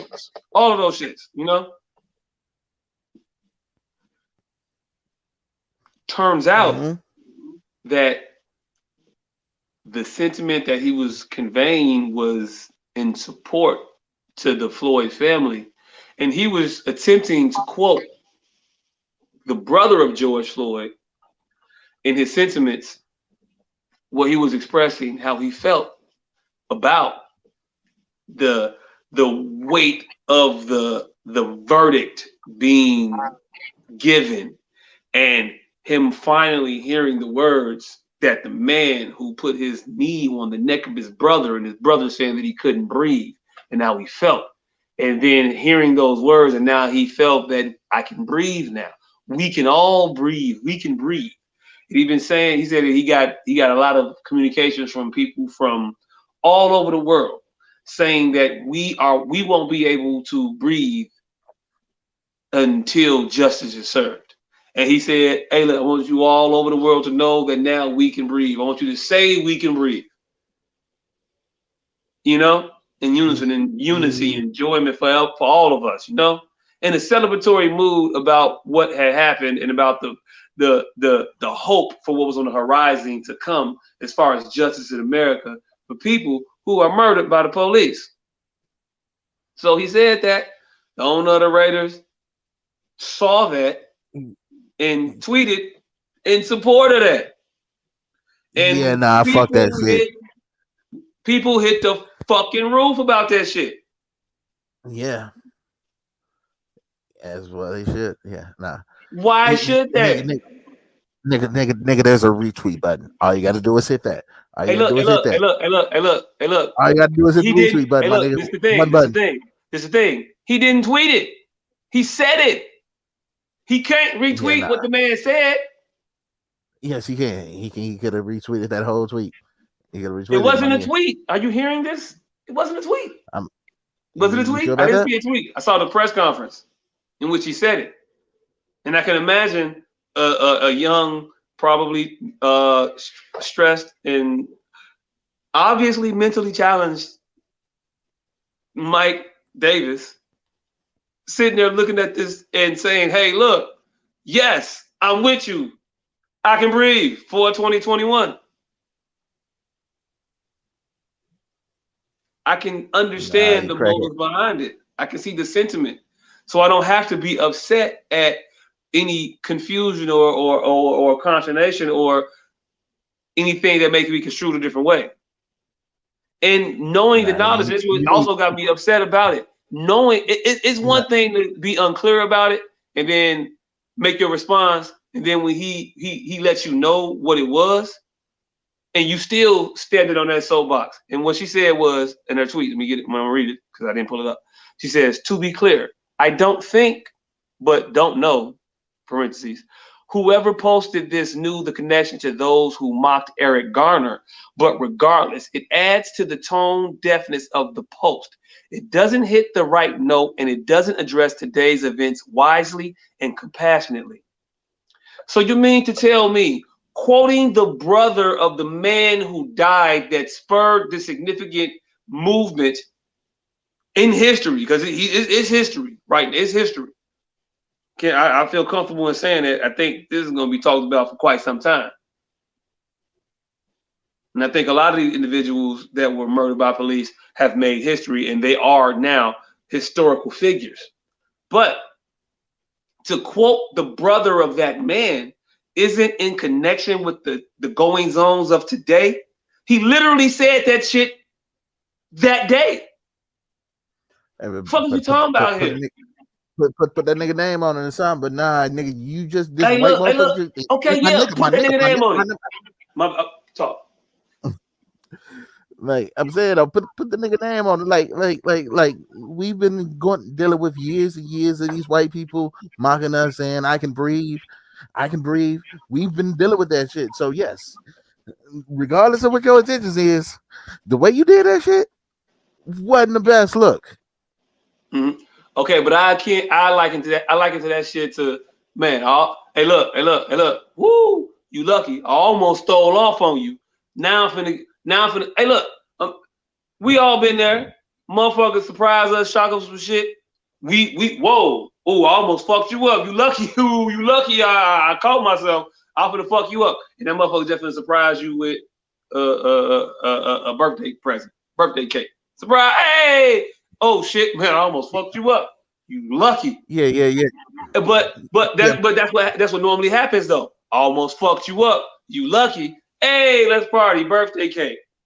This ain't that. I can understand the vitriol when there is ambiguity about the statement. But once it's cleared up and you know the place it was coming from, how could you not do anything but be in support of that when he's only being in support of what he thinks the movement is supposed to be? If the brother of the man is telling people that you can breathe now and all that shit, and I want the world to be able to say I can breathe, and the world says it, but then we get mad at the world for saying it, trying to be allies and champions of the cause that we're also a part of, how does that not handicap the cause and the efforts that we're trying to do if we're trying to get ahead? Because we're sitting here being caught up on what we think the offense is, when we can understand that ain't what there was no intent for offense. It was actually in solidarity with. So why we still mad? That don't make no sense to me. All right, nigga, you can. All right. We gonna continue. We gonna continue with this. With this surprise in the motherfucking metaphor that you said. Now, if it was somebody you know, you gonna jump and like, whoa, you almost caught it. But if it's a motherfucker you don't know or that you know ain't quite on your side, you ain't holding back. That motherfucker sneak up on you. Bah! Oh, you trying to give me a birthday gift? Nigga, you better announce yourself next time. I don't know you. I don't fuck with you like that. And that's what they are, because that has been their what we've been dealing with from these white motherfuckers. So yes, I understand. Hey, I hit that nigga in the neck. Now afterwards, once this motherfucker finally explains, like, oh, all right, this is where we're going with it. Like, all right, I'm still gonna talk about how fucked up your decision was, but I get it now. But we can still point out that the you sneaking up on me was some fucked up, some stupid shit to do. Hey, look. Or we can just admit that we were ignorant to the fact of what you were trying to do because we weren't necessarily in tune with what was happening in the moment. I think that's more of a fitting assessment of the situation. I liken it to more so that motherfuckers wasn't watching the press conference, and these individuals that claim that they're so much on our side, they so down for our cause, they so woke to our needs and our plight. They sit there and they don't follow the shit in its totality. So they're not gonna sit there and watch the press conference of the brother to even get the reference. You can't be part of my culture, and then when I talk about shit from my culture, you don't know of it, but you acting like you part of my culture. You acting like you down, but you ain't see the videos of the shit that we talking about that the references are coming from. Now, that was just a clash of white on white violence that happened. Sarah Spain, Mike Davis. I really don't care about it all that much, but it is what it is. But it speaks to a larger problem that is happening that I'm identifying in society, and it's misappropriated outrage. There's no need to have a big outrage to Mike Davis. There's no need to cancel Mike Davis. There's no need to make a push for Mike Davis to sell the Raiders. All that I think is just work to a frivolous end and unnecessary. Like, am I wrong? Am I wrong in saying that that's some shit that we don't need to be doing? Do you think we need to get Mike Davis the fuck up out of here because of the tweet? Because of our feeling towards his sentiment? No, after he clarified himself and spoke what the fuck he was saying and cleared that shit up, no. But before, yes, get him the fuck up out of here. Okay, but I'm saying I don't have an issue with the initial reaction to it. But once the explanation is given, you can't double down like she did on the initial reaction. Saying that, yeah, regardless of what you was trying to do, he was still tone deaf and it wasn't in the moment. Bitch, I'm watching the man brother sitting here tell me, talking about how now motherfuckers can breathe. And he wasn't just talking about how black people can breathe, because the motherfucker was, hey, look, he said about how motherfuckers in Germany was hitting them and all kinds of non-traditionally black countries were hitting him and talking about how they felt. And he was responding to that. In that solidarity and that notion that around the world that the injustice was seen and people were awaiting and on edge about it. Now, how much they was on edge, I don't know, whatever, because a motherfucker still see a nigga and clutch their purse. But be talking about Black Lives Matter and defund the police. And they say all kinds of shit while talking about, oh my God, I'm so scared of black people at the same time. So, you got to fight the battles you got to fight.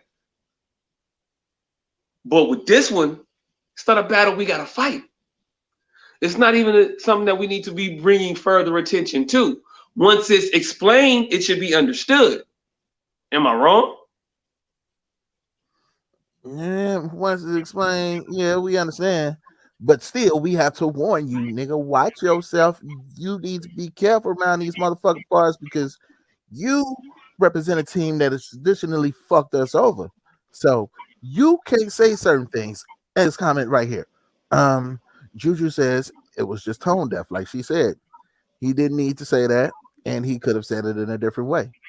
But honestly, some people are still upset because they still don't understand, or they just want to be mad. And that's understandable because all this shit that's going on today is upsetting.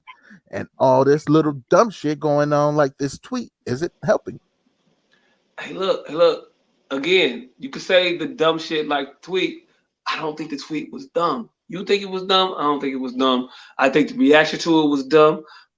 But I think we got difference of opinion. If Candace, if you could put that last comment up that Juju put, I want to read it for everybody so they can hear it. I kind of liked You it. mean the comment that I literally just read word for word? You did? I didn't know you read it word for word. I didn't read. Hey, look. I just said I didn't read the comment. I liked how she started off, but I didn't read the whole comment. I just liked it. And hey, look, I didn't know that's what you read word for word. Okay, cool. So you got to put it up. He read it. Word for word. But yeah, and it's like, yeah, nigga, you don't get the benefit of the doubt, so you need context at all times.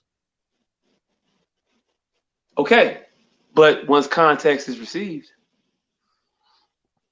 can we drop the charges? Can we just drop the charges at this point and let the man walk around freely? Huh? You on probation? Hey, because now you muted. Man with no name. We can't hear you. You muted. We still can't hear you. I don't know why neither. I just see you talk. Yeah, because I don't even see the mic that says he's muted. But no, I don't. I saw him put the mute on and then take it off. So I don't know why we can't hear you because you're not muted. Mute's on now. Mute's off. But we still can't hear you. Jump off, then jump back in. Hey, look. It seems like he's saying, Jock, you right. I don't know why these motherfuckers be talking like you don't know what the fuck you talking about, but you be saying that shit. That's what you got out of that? That's what I got from that's what I got from the pantomiming. I don't know. But nah, hey, just jump out, then jump back in. Hello.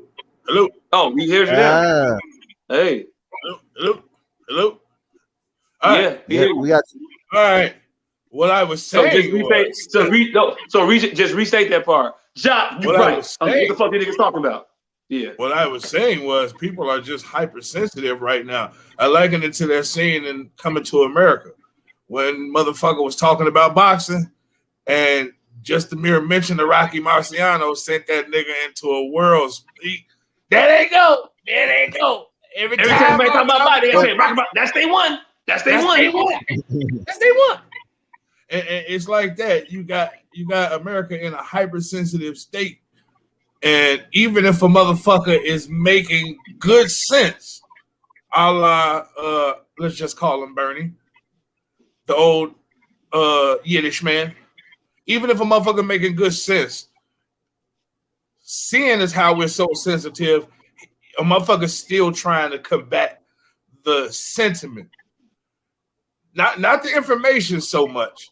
It's just we gonna combat you, your whole you, your whiteness, even after you've recoiled and cleared it up, we still are the cobra and the mongoose, pretty much. Motherfucker, it's just we're embroiled in battle at this point. Or so the American populace feels. Hey, look. You're not one of us. I get it. Cardi B said it. It's up, and it's up, and it's up, and it's up. And if a nigga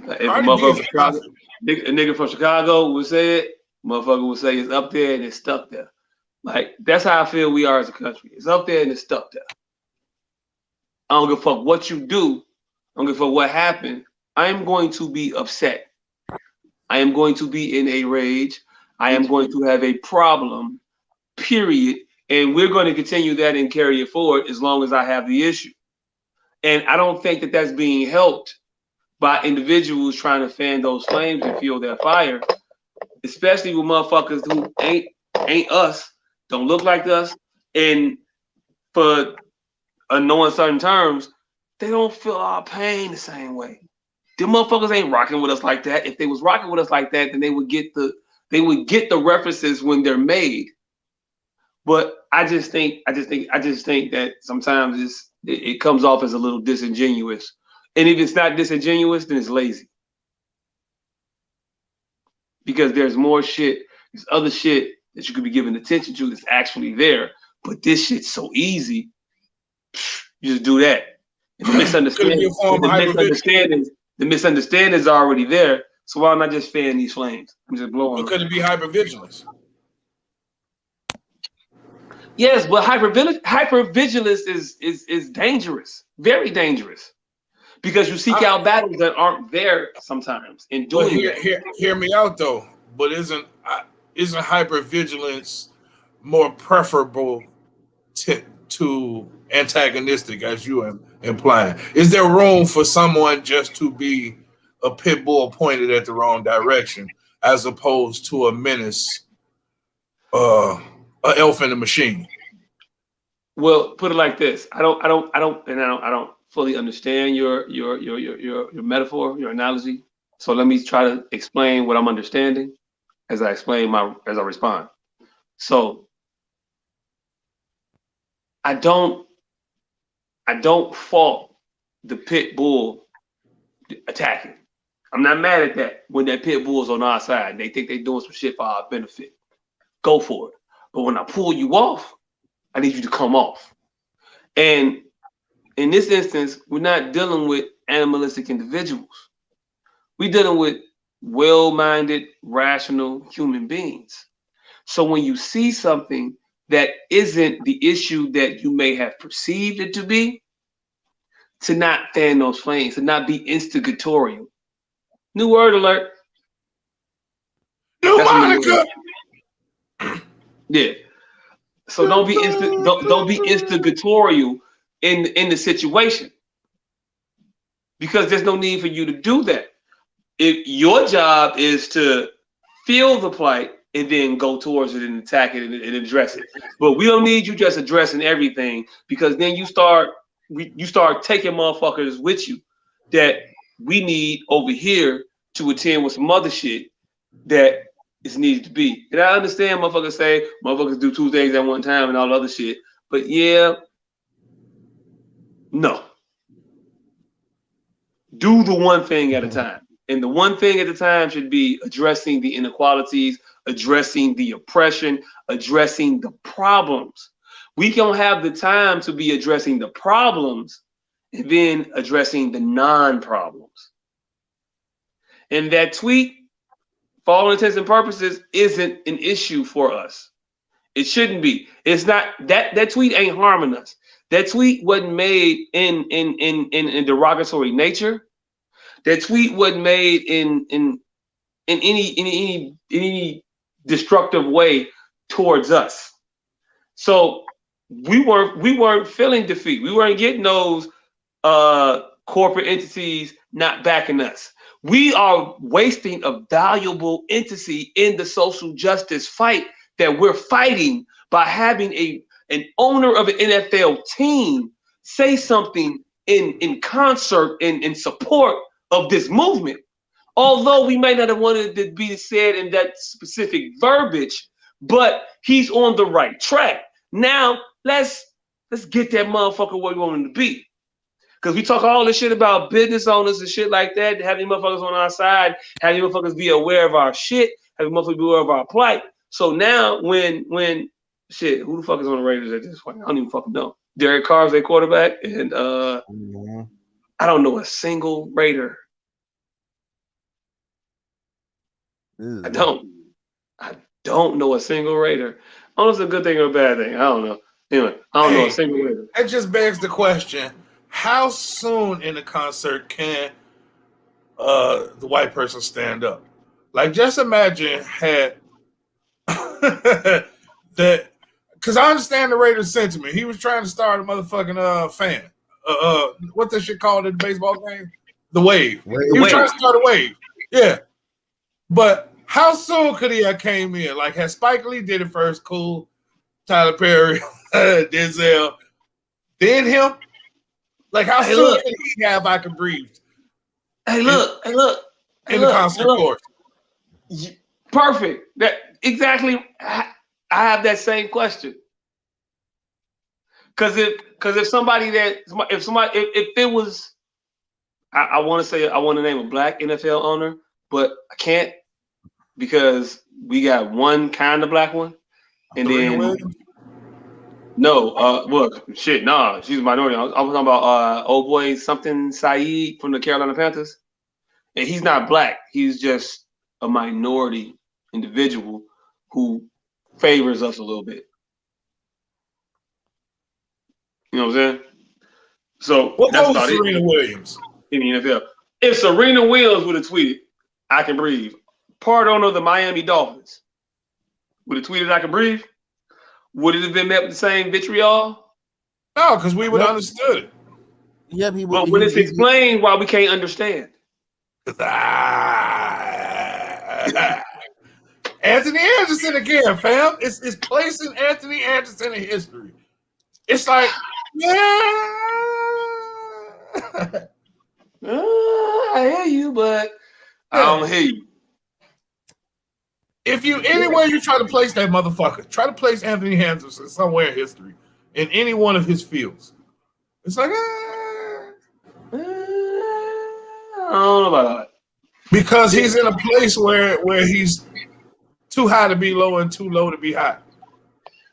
So if you put him in either category, you're like, he's stuck in the middle. And the pain is thunder. Hey. The pain is thunder. Ooh. And that's kind of where we are.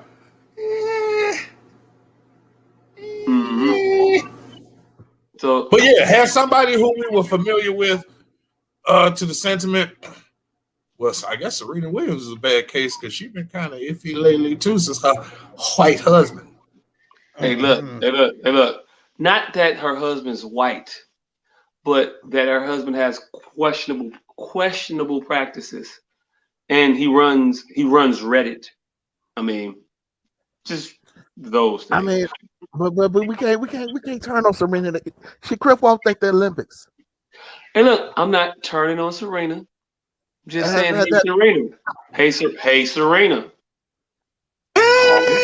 That's gonna be we need to get that drop. I mean, so Serena's place in Negro history is cemented with that crip walk. And her place in Negro hearts in history is cemented, but so is Slappy White. So in practice, shit just ain't the same. Like, we ain't gonna let Slappy White he's here. Step and fetch it here. But we're not gonna allow him to step and fetch it today. Not today. Hey, look, that's real. That's real. I'm just saying. We got in order to be effective in our movement, we have to be less. We have to react less emotionally about shit, and we also cannot allow outsiders to charge us up. And while Sarah may want to be an ally, in my opinion, I think that she's being a detriment because she's misdirecting individuals' attention and energy and anger to somewhere where it shouldn't be. And she's also fostering an opportunity loss. Because again, I don't know, I don't understand it. I don't understand if y'all understand how powerful of a statement it could be if you have an NFL owner and you allow him to be on your side while he's trying to be on your side. You got to take advantage of shit like that when it presents itself. That's only going to get you on a bigger bully pulpit to further the message. But when you cut that nigga off at the knees, like, man, fuck you, you don't get it, you don't know what the fuck is going on, you tone deaf and all the other shit. No, I was just trying to help. I thought I was doing the right thing. I said what that nigga said. What the fuck else am I supposed to do? I gotta wait for like so niggas gotta write rules and say, hey, yo, look, you gotta wait till at least 4 equally established individuals make similar statements for you to retweet, as opposed to you making an actual tweet, because we ain't gonna take the message from you, we gonna take you saying somebody else's message. Nah, and also you saying someone else's message is gonna resonate harder than you saying your own message that agrees with someone else. Nah, because somebody else would do it properly and provide context for you. And look, we've already you. established if the messenger was different, then it would be received different. So we've already said it wasn't the message, it wasn't what he said, it was him that said it.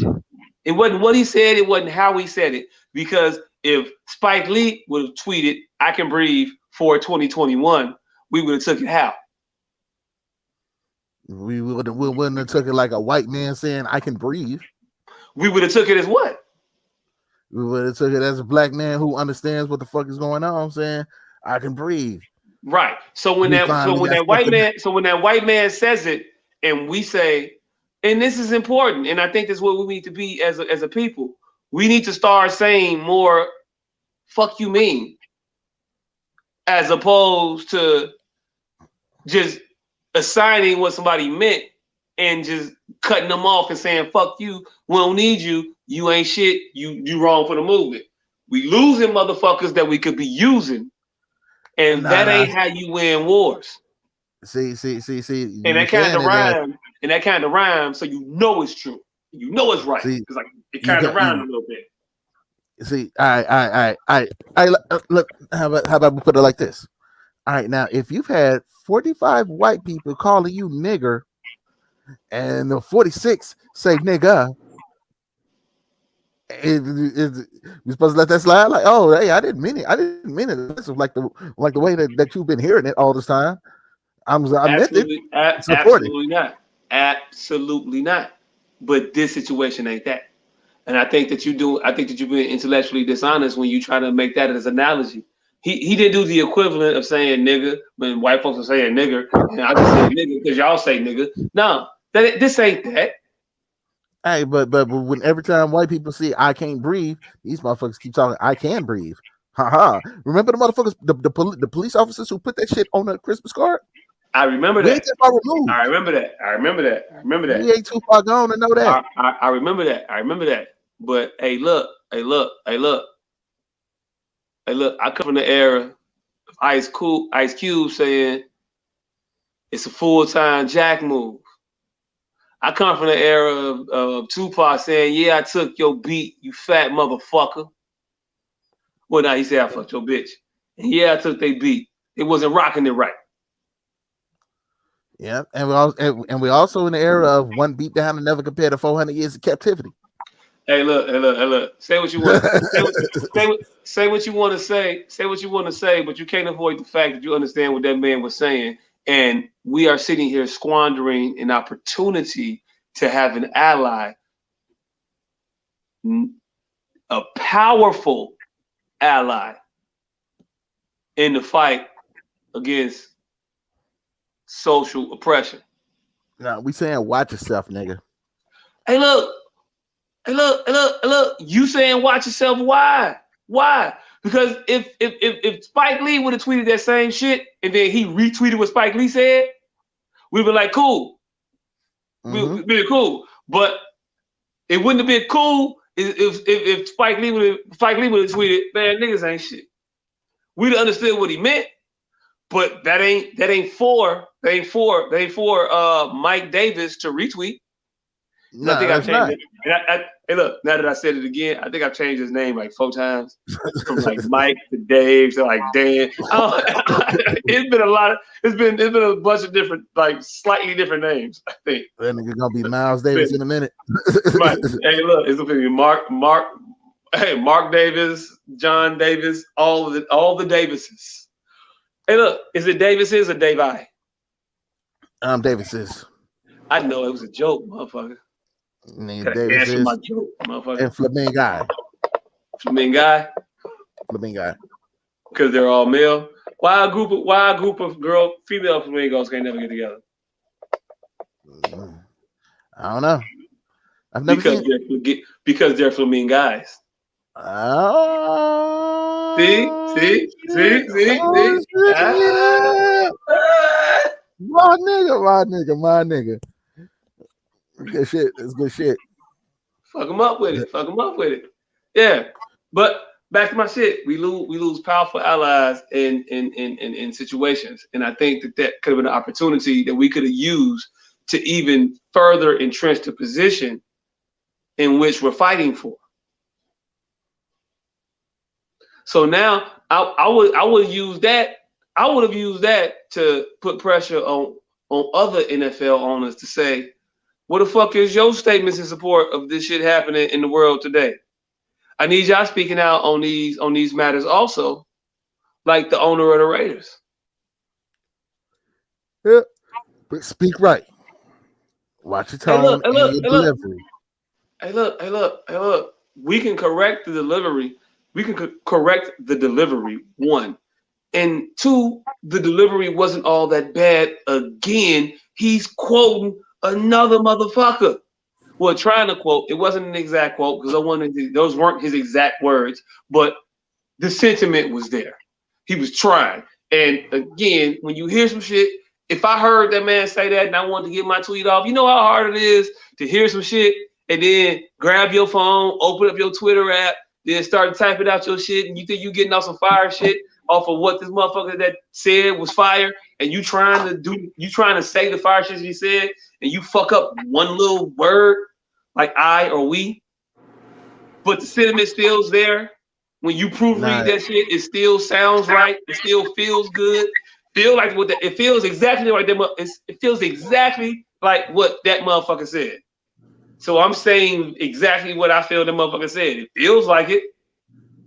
So I'm gonna go with it. 5 words, my nigga. I can breathe. Felonious Floyd. 2 words.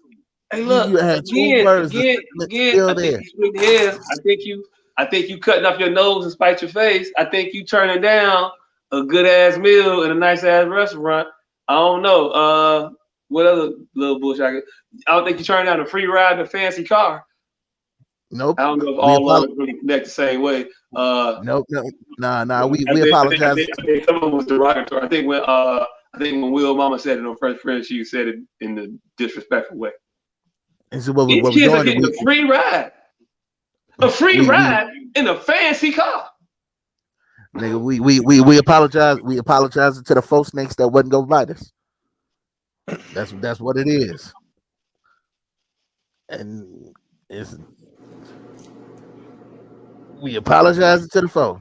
So yeah, we have to be we stay cautious. Like, hey, if you gonna rock with us, you have to show that you really rock with us. And you're already in opposing uniform, so you got to make sure all your pitches are all your sentiments is exact. Woke niggas jumping motherfuckers in.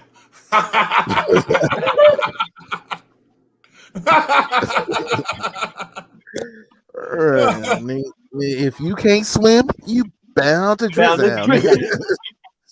You ain't down, you bound to drizzle. Mm-hmm. Hey, If you look. fall, you better bring your punk ass back up. Man, that's what he did. He picked his punk ass back up. Don't fall again, nigga. Yeah, I mean, and that's it. That's it. But it happens a lot, and I'll say it about the two very prevalent police involved shooting cases. One happened here. One happened in Ohio. Here we had the incident, and I ain't gonna say these names involved. All these individuals are juveniles, so I ain't gonna say nothing. I ain't gonna say their names. But so we had the incident here where the young man was No, the kid. okay. Let's get Oh this man, my straight. bad. The kid. We're not gonna The do what the kid. superintendent do and call this motherfucker Mister. Hey, look, No, my bad. Okay. it's a So kid. we had the kid, the 13-year-old or 15-year-old.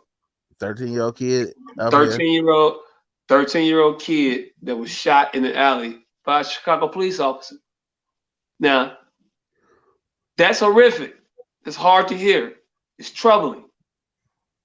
Now, when you start to fill in certain shit, you get a sense of how you can fill in the blanks in the situation, and you get a sense of how you probably should maybe possibly feel about the situation. I don't know, but situation was there was a shooting. Police were notified. Police responded. There was individuals running down in a dark alley. They were chasing an individual with a gun that they had in their hand the entire time they were running. The individual made a move, then turned around and was shot instantly. Mm-hmm. We all in America saw a still shot of a boy with his hands up, Mm-hmm. nothing in those hands, and he was shot. But if you Mm-hmm. look at the video and you actually know what's going on, there is a boy running down the alley for an undetermined amount of time, but a few seconds, being chased down the alley. My bad. There's a boy being chased down the alley with what we now know was a gun in his hand. We saw that boy run to a fence and then turn around. I would not have known whether or not that boy had that gun in his hand at that moment or not. I don't think I would have made a different decision than that officer in that moment. Yeah, but here we go. All right, let me explain it to you. Let me explain it to you like this. I do not know shit about food service industry. I don't know what goes on behind the kitchen. I don't know what the hell who cooks what. But I know if I go to a restaurant and order a hamburger and a motherfucker comes out and brings me a pair of jabos on a plate. Now, regardless of how happy I am to see these jabos, I know somebody didn't do their job correctly.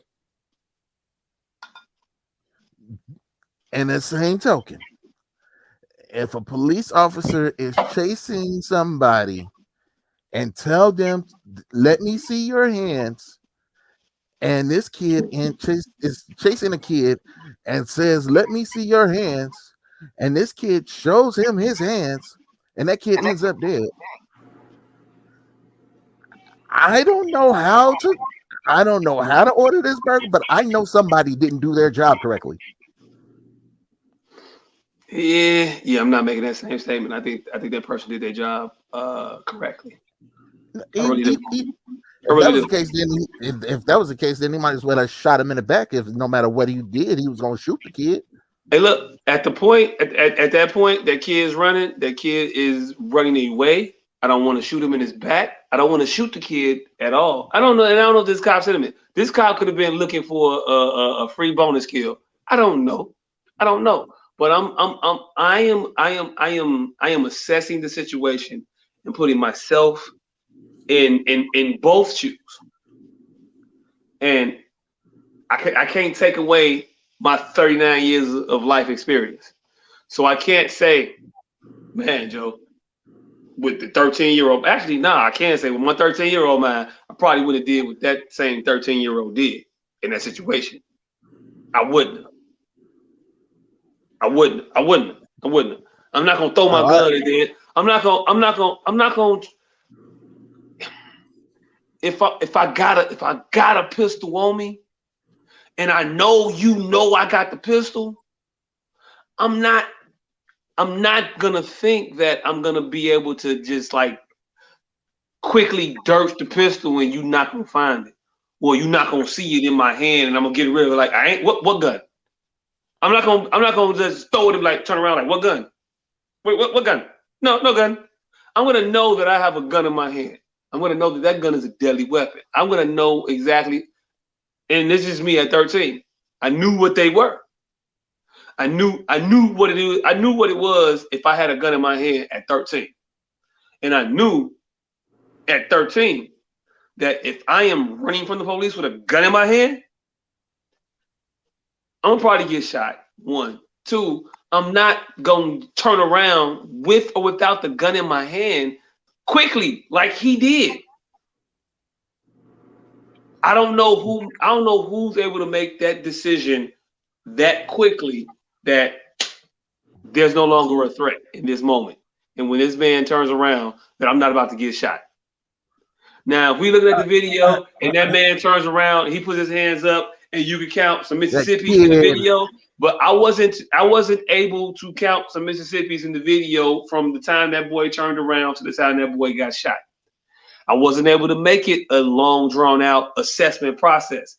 I don't think that cop assessed hand, no threat, okay, situation resolved.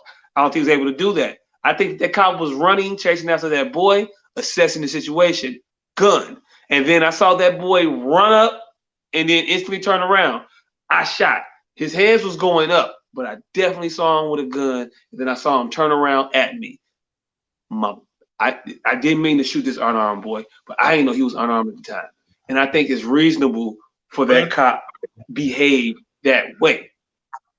I just do. But the elephant in the room that you dancing around is training. That's what's supposed to separate you from that cop. He's supposed to have training. Hold on. Go ahead. In fact, I've been in this very same situation as a child on multiple occasions. And I've done from everything from cocaine to guns. I did the exact same thing that little boy did. I got to a place where I thought I could toss it. I tossed it and I turned around. I've done the exact same thing in every single case. And I was not shot down. And obviously, I've done the exact same thing as around his age with everything from a gun, knife, 40 ounces, bricks of fucking. We used to do this shit every day. So we've been chased down plenty dark alleys with plenty weapons and plenty illegal substances and contraband and all types of shit. And we were never shot down. Now, I say all that to say this. I still don't blame that cop for that because he was just poorly trained or fearful.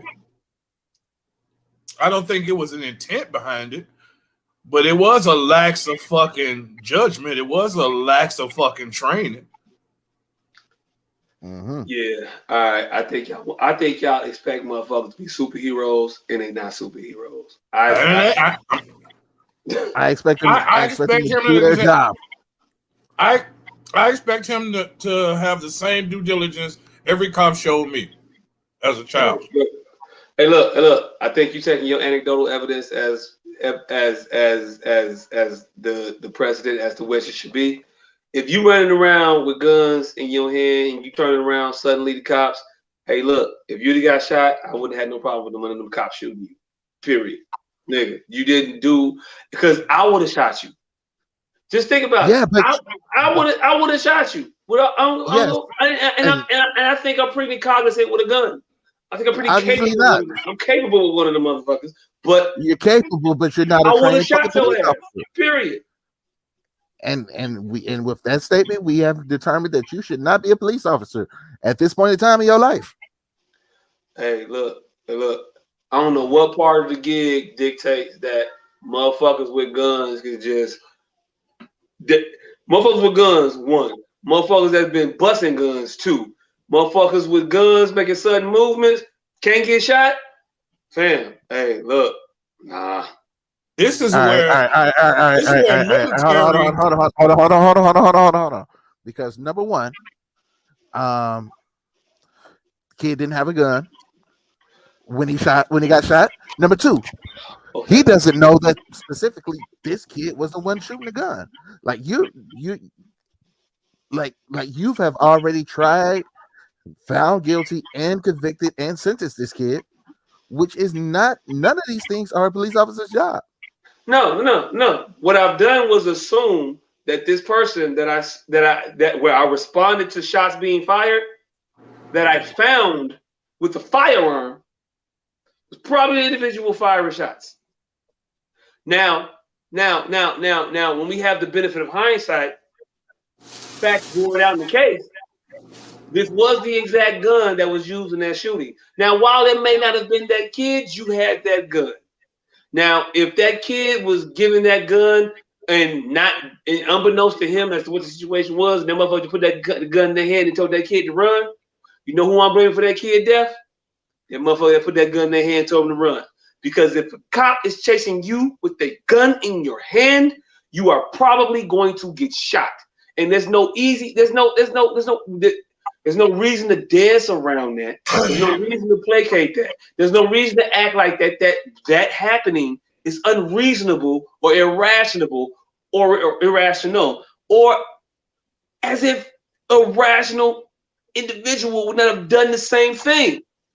And you can tell me all the time. You can tell me, and I heard the comment about training, but training. Obviously, hey, look, training is training, and training is cool. But that don't mean that when I get into the situation, when I see this shit, that the training also ain't there to say if you see a threat, you neutralize the threat.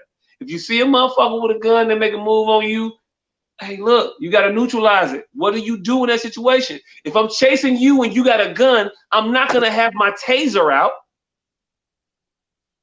I'm going to have my gun out, right?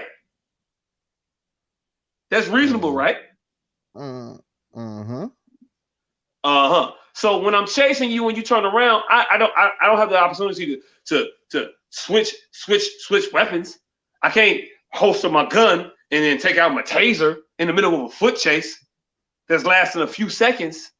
And in a split-second decision, a split-second instant, I have to assess that an assailant I've been pursuing, turns around instantly that I know to have a gun or I believe to have a gun.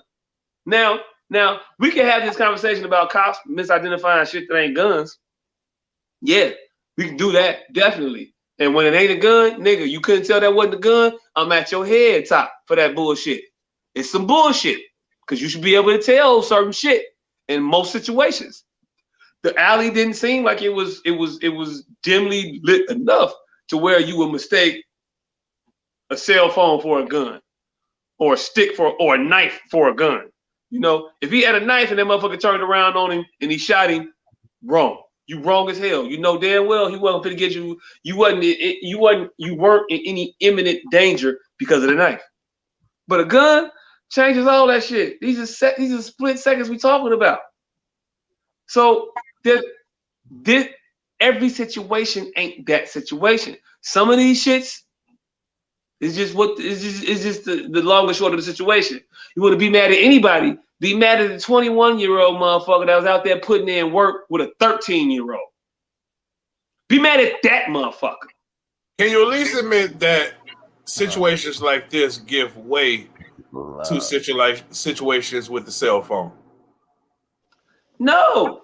I mean, situations where motherfucker not taking a split second. I want you to be able to pursue a motherfucker and understand a cell phone. I want you to be able to recognize a cell phone from a gun. In a dimly lit alley? Yes, I'm gonna hold you to that standard. I'm not gonna give you no. I'm not giving you no corner. I'm not giving you no corner. I think you holding them to a higher standard than we are. All we saying is take a moment to assess. That's it. Hey, look, he assessed it.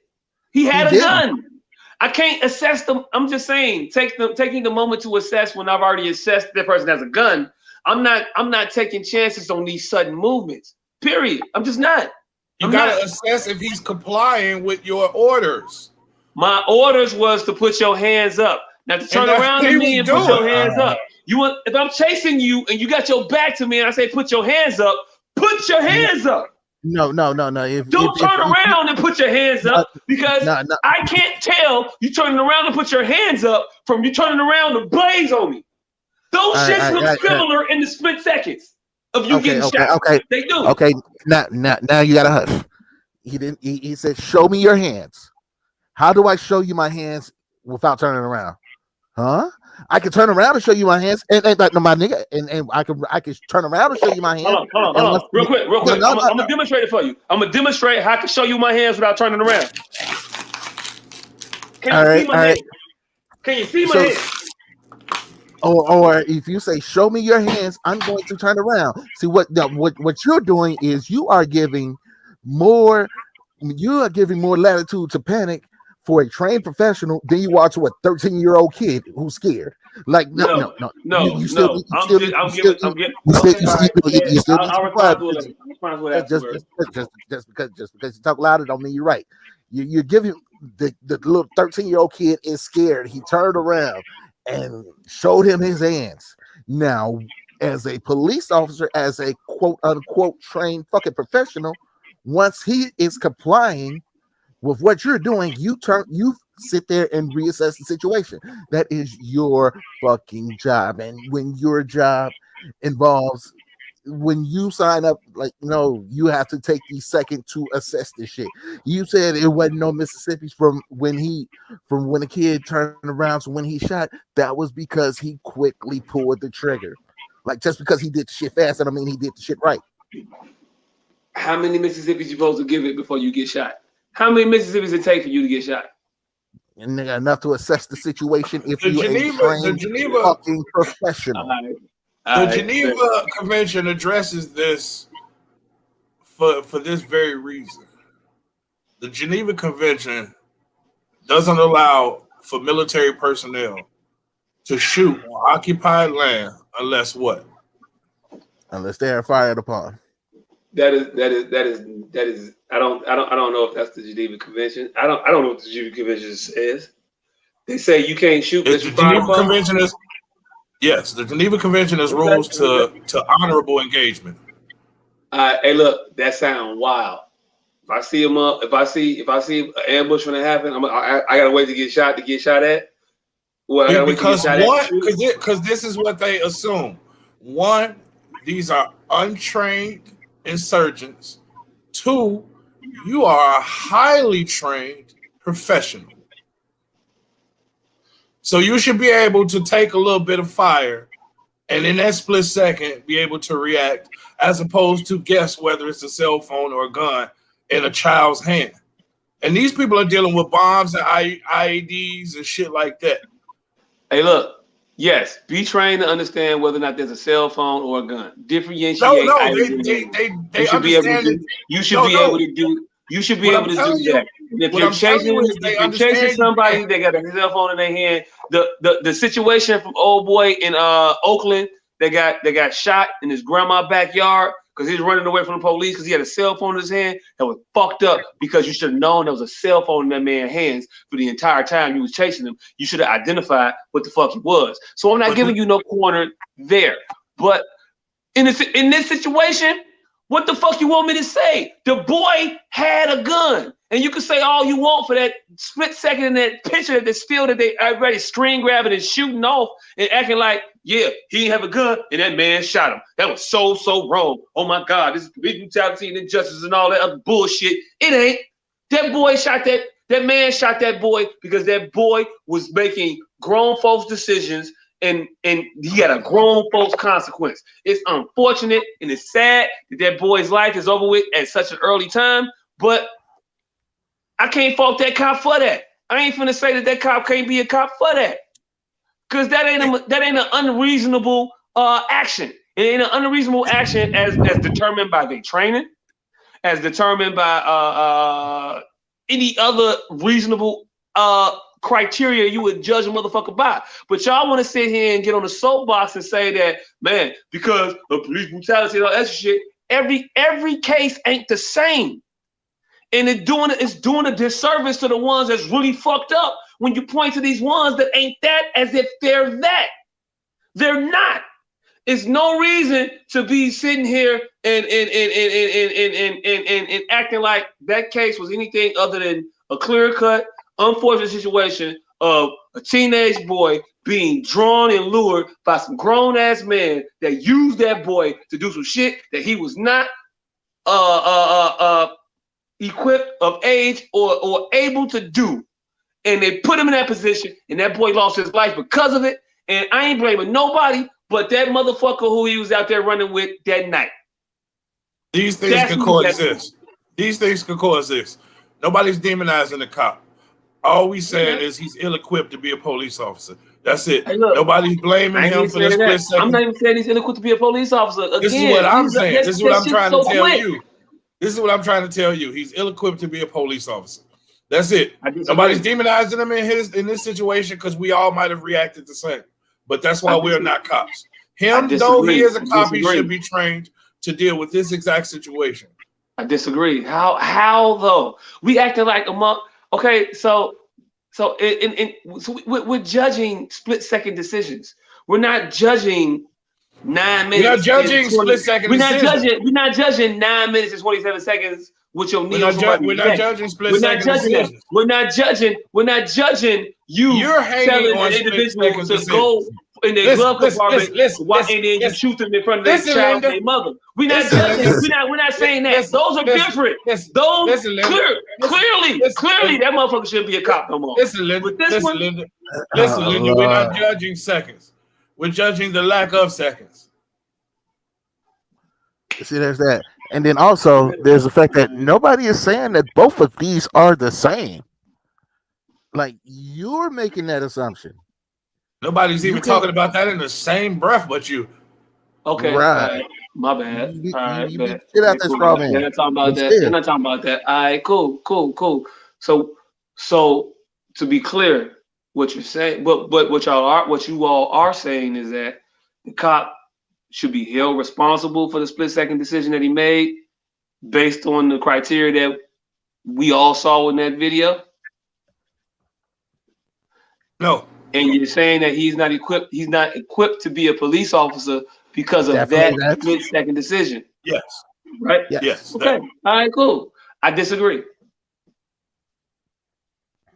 Yes, he's definitely not supposed to be a police officer if he's making the same decisions as I make. Okay. All right. Continuing in this assessment of split-second decisions, there's also another unfortunate case involving another child, a 15-year-old, whose name I won't say because they're a 15-year-old, in was it Cleveland or Columbus, Ohio? Columbus, Ohio. Officer arrives on the scene. There's an altercation, and a 15-year-old girl has lost her life.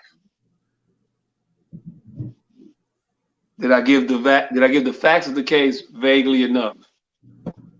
Yep. Vaguely. All right.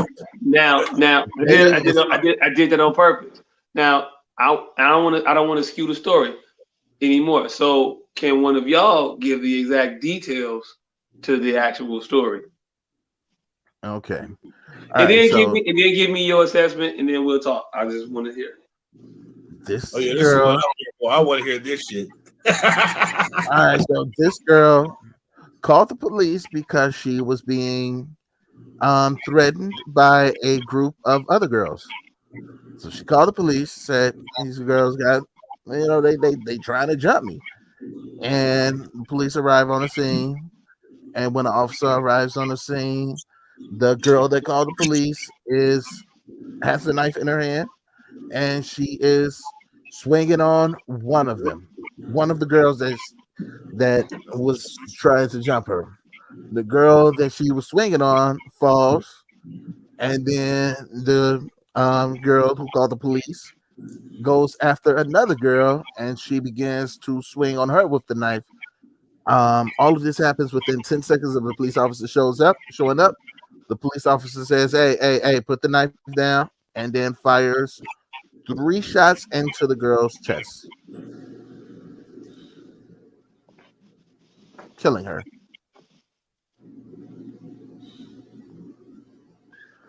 So that is what happened. All right. I'm gonna let y'all say what y'all think about that situation first before I go. Once again, I have feelings about this because by nature, by default, by everything that I've seen from the past roughly 180, 190 years or so, yeah, you're not going to get much of a benefit of a doubt if you're a police officer killing a black person. So, certain cases, yes, it was necessary. This one, I'm not here for it because the fact that, all right, so you fired 3 shots into this girl from about roughly 10, 12, 15 feet away. You had blatant disregard not only for the life of this little girl that you just killed, but also the life of the girl that she was going after. Because you could have very easily missed and hit this other girl. There has to be a better way to dissolve this situation.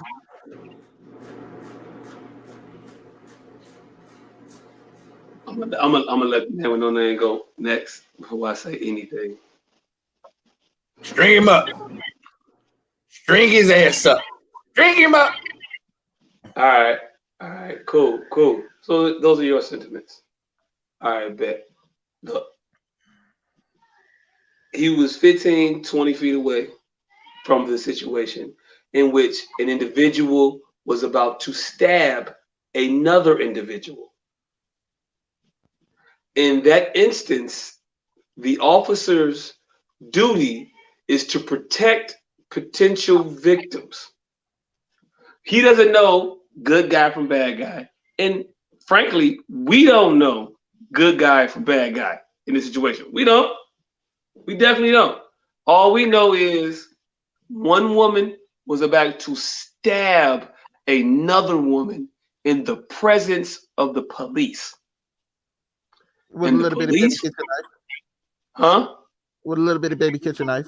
Nah, nigga, it was a whole steak knife, and you tell me the knife you comfortable getting stabbed with, and I'll stick you with that motherfucker. As a person I who has been, guarantee you I can kill you with it. I guarantee you I can kill you with it. String him up. I guarantee you I can kill you with it. So is that your argument that you can't get killed with a kitchen knife?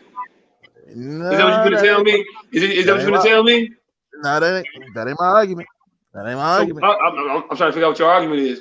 You trying to, because you started off by trying to denigrate the size of the knife as if its ability to do significant and fatal damage was somehow impacted by the size of the knife. I'm saying that the weight of the response wasn't at the same level as the weight of the threat. The threat was what again? I'm trying to figure. Can we agree on the level of threat from motherfucker trying to stab another motherfucker? Yeah, she was swinging a knife. She was trying to slice. Okay, She was recklessly swinging. Yet again. so you don't think she was trying to kill this bitch with this knife? No. No. However, I cannot properly identify a non-fatal swing of a knife from a fatal swing of a knife. Thank you for that. Thank you for admitting that. All right. So Thank you for just saying that. I can't tell if a bitch trying to kill a bitch with a knife swing or trying to maim a bitch with a. Is it a $150 or is it a throat slit? I don't know. Which is it? all right. So I admit that. Do you admit that there definitely is a better way for him to resolve this situation? I don't admit that because I don't agree with that. I don't think that it was a Um, better way for. I don't think that it was a better way for him to resolve that situation. I don't want. All right, now. So there was no blatant, no blatant disregard for human life with him, just shooting this little girl while that close to the person that he's allegedly trying to save. Hey, look, hey, look, hey, look. Let me ask you a question. Let me ask you a question. If a motherfucker is trying to stab you with a knife, would you want me to shoot the motherfucker with the knife?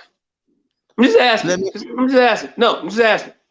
no. Since you didn't answer my question and answer my question with a question, let me answer your No, question with a question.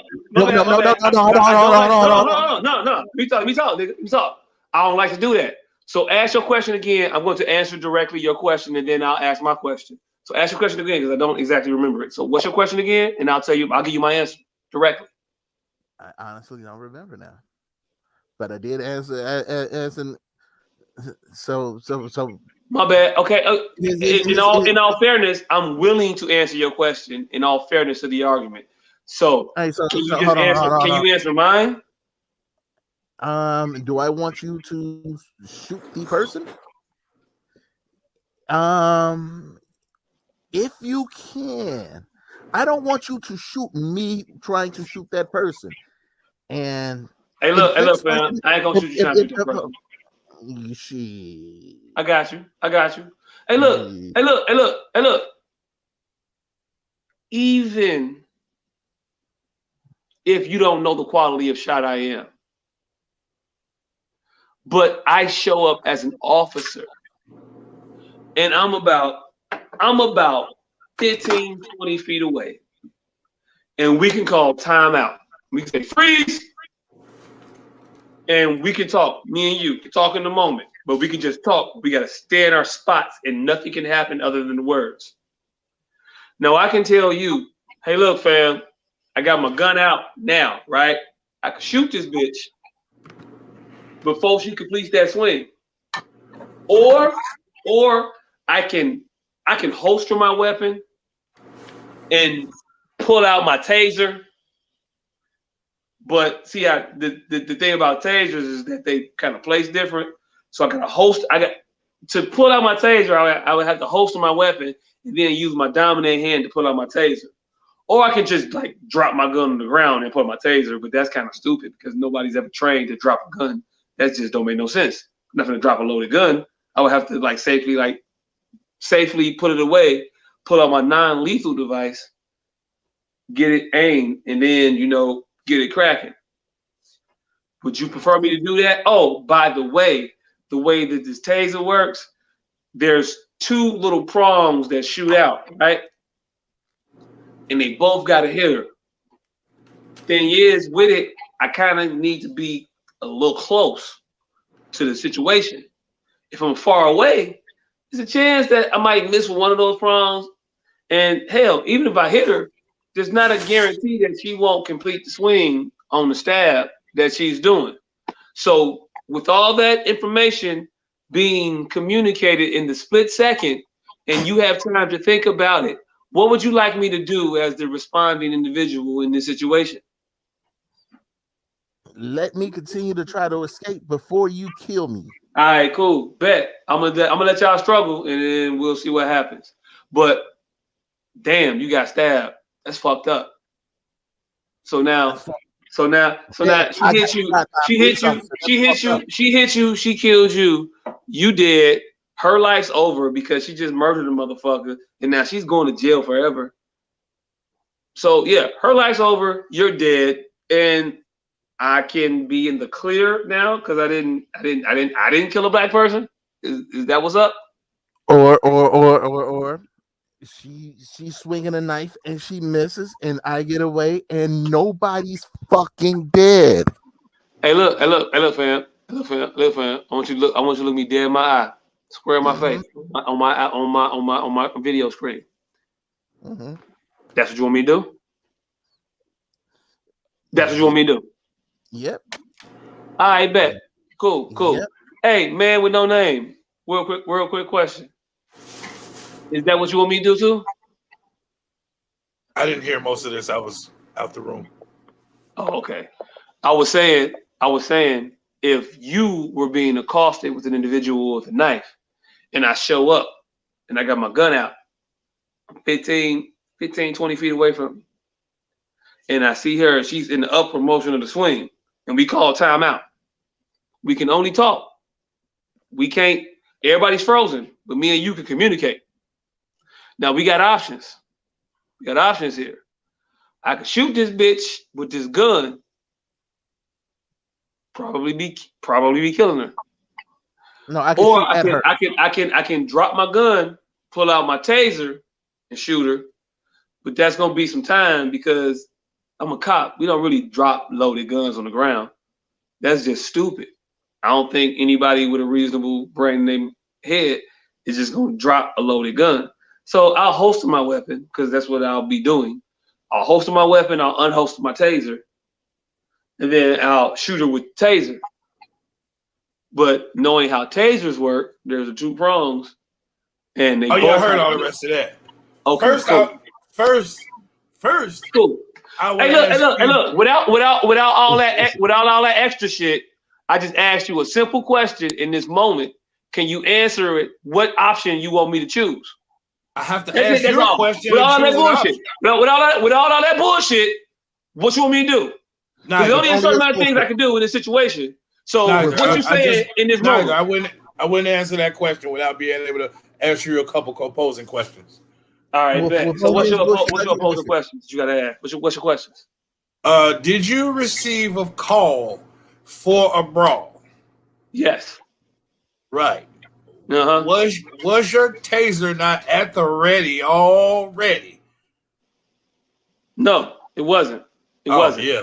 Well, no, I came up. I walked up. Hey, look, I don't know why you cut your shit off. I walked up. I didn't cut shit. I'm doing something. Okay, all right. I walked up. I'm here. I want you to listen. Hey, look, I want a minute. I walked up. I saw you. I saw a person. The person was pretty calm, relaxed. I think the bitch was holding a dog. I don't know. What the fuck was she holding? The one in the pink?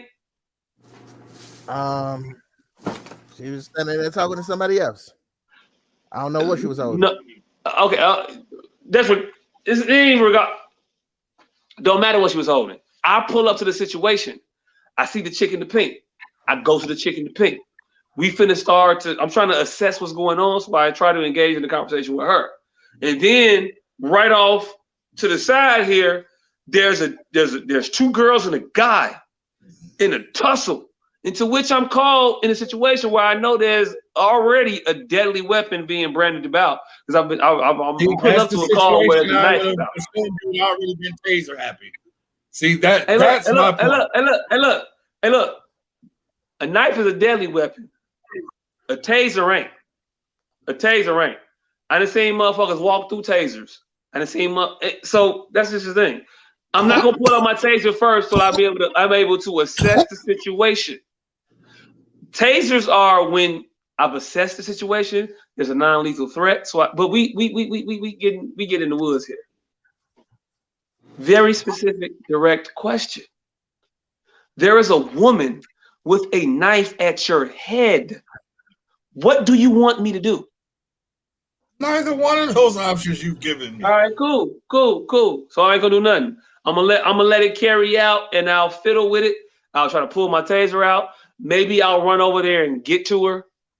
But hey, look, maybe you get stabbed 6 times in the time it takes me to get over there. Maybe you don't. But if that's a chance you want me to take as the officer, I'll take it. If you get to decide that shit in a split second, cool. And those are your two answers. Bet. I think y'all lying through y'all fucking teeth. And if y'all ever in a situation, y'all gonna say, shoot this crazy bitch. She finna stab me. And then we gonna go time in, and I'm gonna shoot the bitch, and then it's gonna be over with, and you're not gonna get stabbed. But that's what I think would happen. Huh? But I might get shot. Hey, look, you might get shot, you might get stabbed. But I'm aiming. But is one motherfucker aiming at you, and is one motherfucker aiming at the motherfucker aiming at you? What are you picking? What are you picking? So. I know. You picking the other one. You picking whichever one makes the cop wrong in the situation. I get it. That's what's up. Nope. That's not that. Whatever. I mean, my bad. I don't want to assume. Tell me. What leads to nobody dying? Once again, I don't know. Hey, look, I don't know how you don't get. No, you can say what leads to nobody dying. I don't know the answers to that. You tell me the answer to that. How would you assess the situation, and how would you handle it? You telling you when nobody dies. Okay, so now what do you do? Or make a suggestion.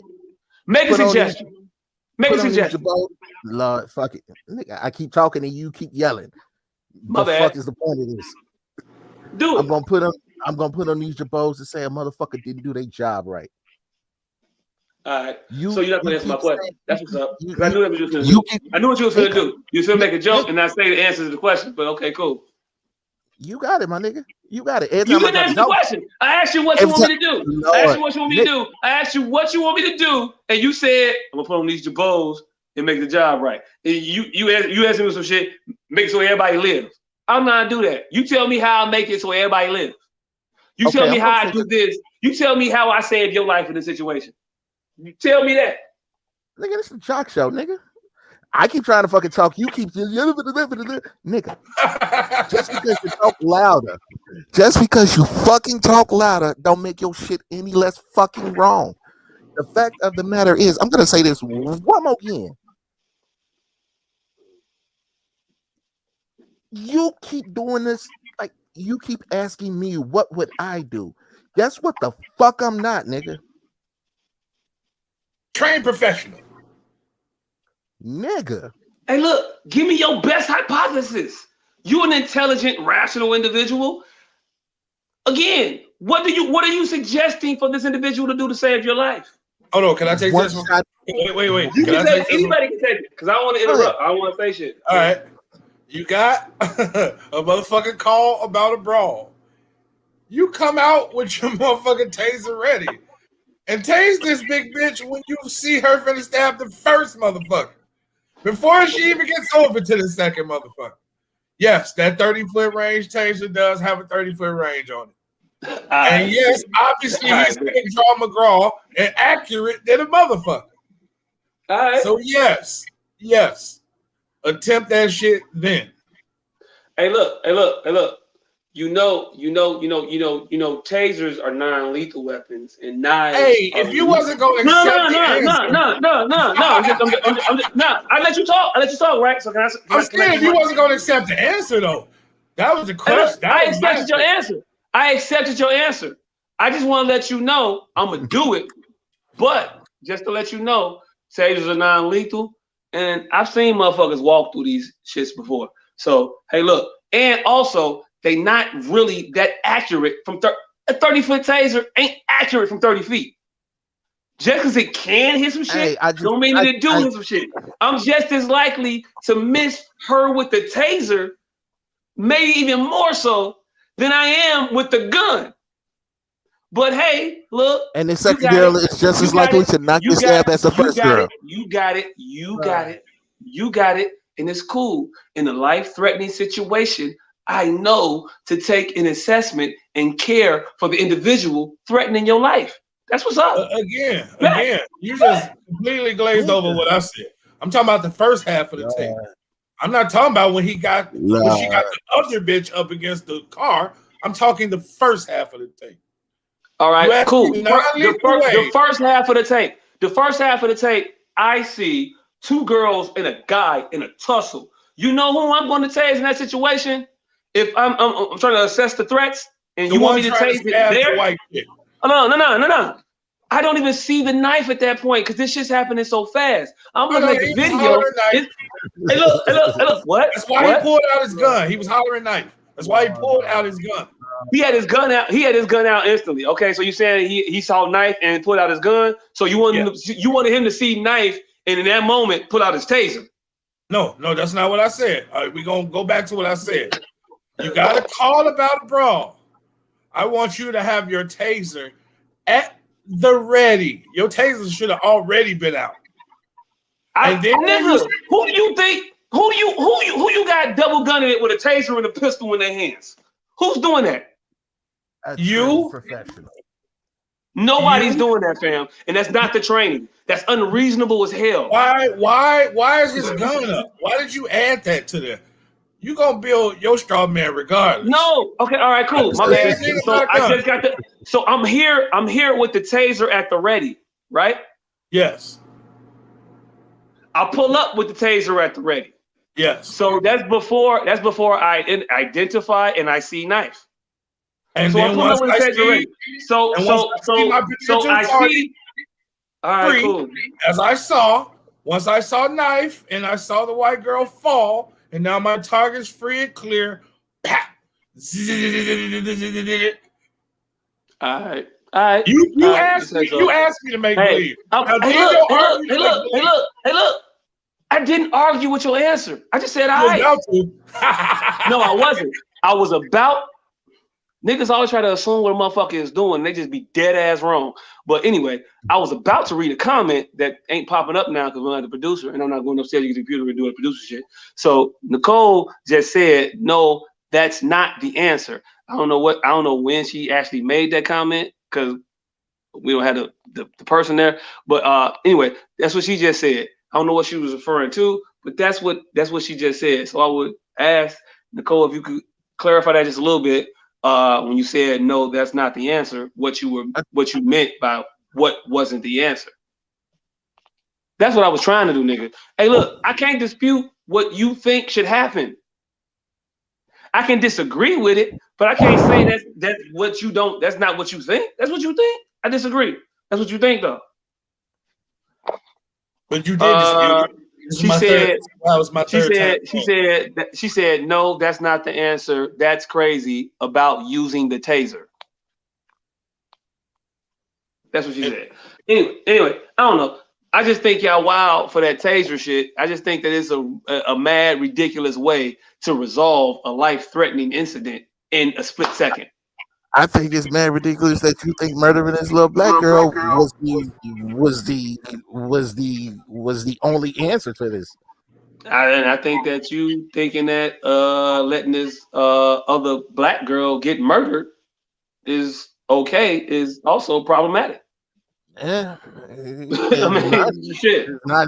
We all have thoughts. Yeah, and all right. So we saw. And it's funny as we talking about this. I'm also watching CNN on mute, but they're replaying the video on the loop, and there's actually a protest right now going on where that happened. We got another comment real quick. Nicole said, "We are trained to match level of force. The young lady was using deadly force. The officer was justified to use deadly force." Justified. That's a hell of a word. I don't know what to tell you, fam. I don't know what to tell you. I think we just like to be outraged. But my bad, you was talking. Go ahead.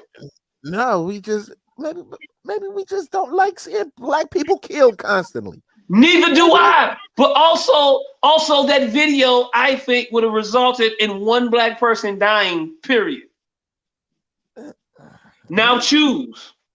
No. I don't have to choose because that's definitely. I know. Because you want the cop to be Superman. I know that's what's up. Nope, I want the cop to be a trained fucking professional. I know. And the trained professional. Words are coming out the training said. Okay, finish the statement. Finish the statement, and I'll tell you what the training dictates. Yes, you could tell me what the training dictates, not what the training should dictate. All right, but still, yes. All right, so did she kill the first girl? No. Okay, so you just know for sure that she was gonna kill the second one. Second one was out of there because she didn't kill the first one, so all of her killing powers went directly to the second one. Hey, look, hey, look, hey, look. I don't know. Maybe this bitch is shooting 50 from the field. Every second bitch she try to kill, she succeeds. I don't know. Was this bitch Emmett Smith? Maybe, All I'm saying is, if she had a time to address two people, you had time to address her between those two people. Hey, look.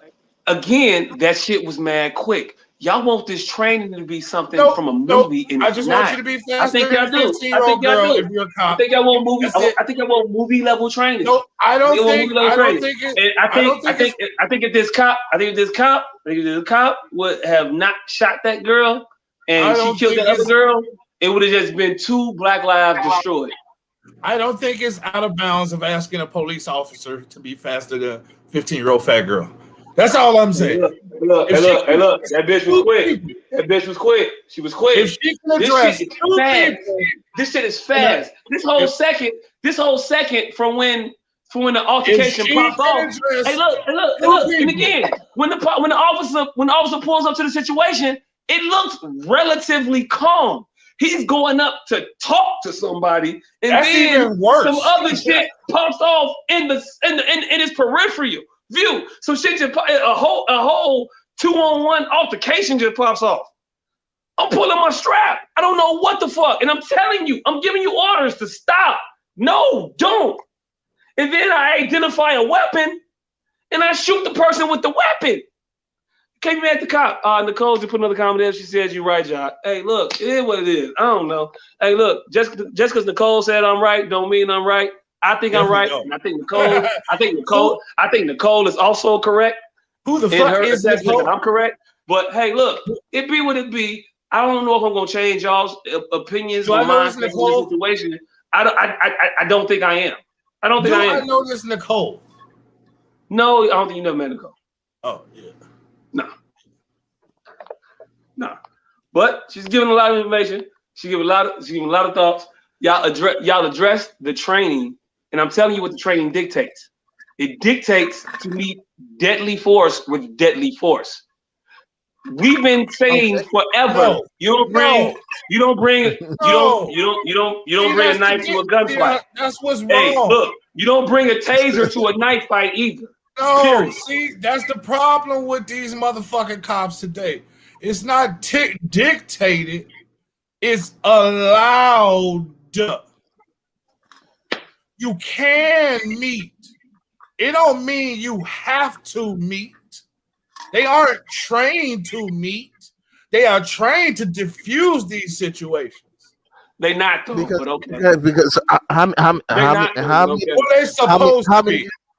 How many? It would be nice if they were, but it would be nice if they would train. It would be nice if they would diffusable situations. But I don't agree that this was a diffusable situation in the time that cop had to be able to be there.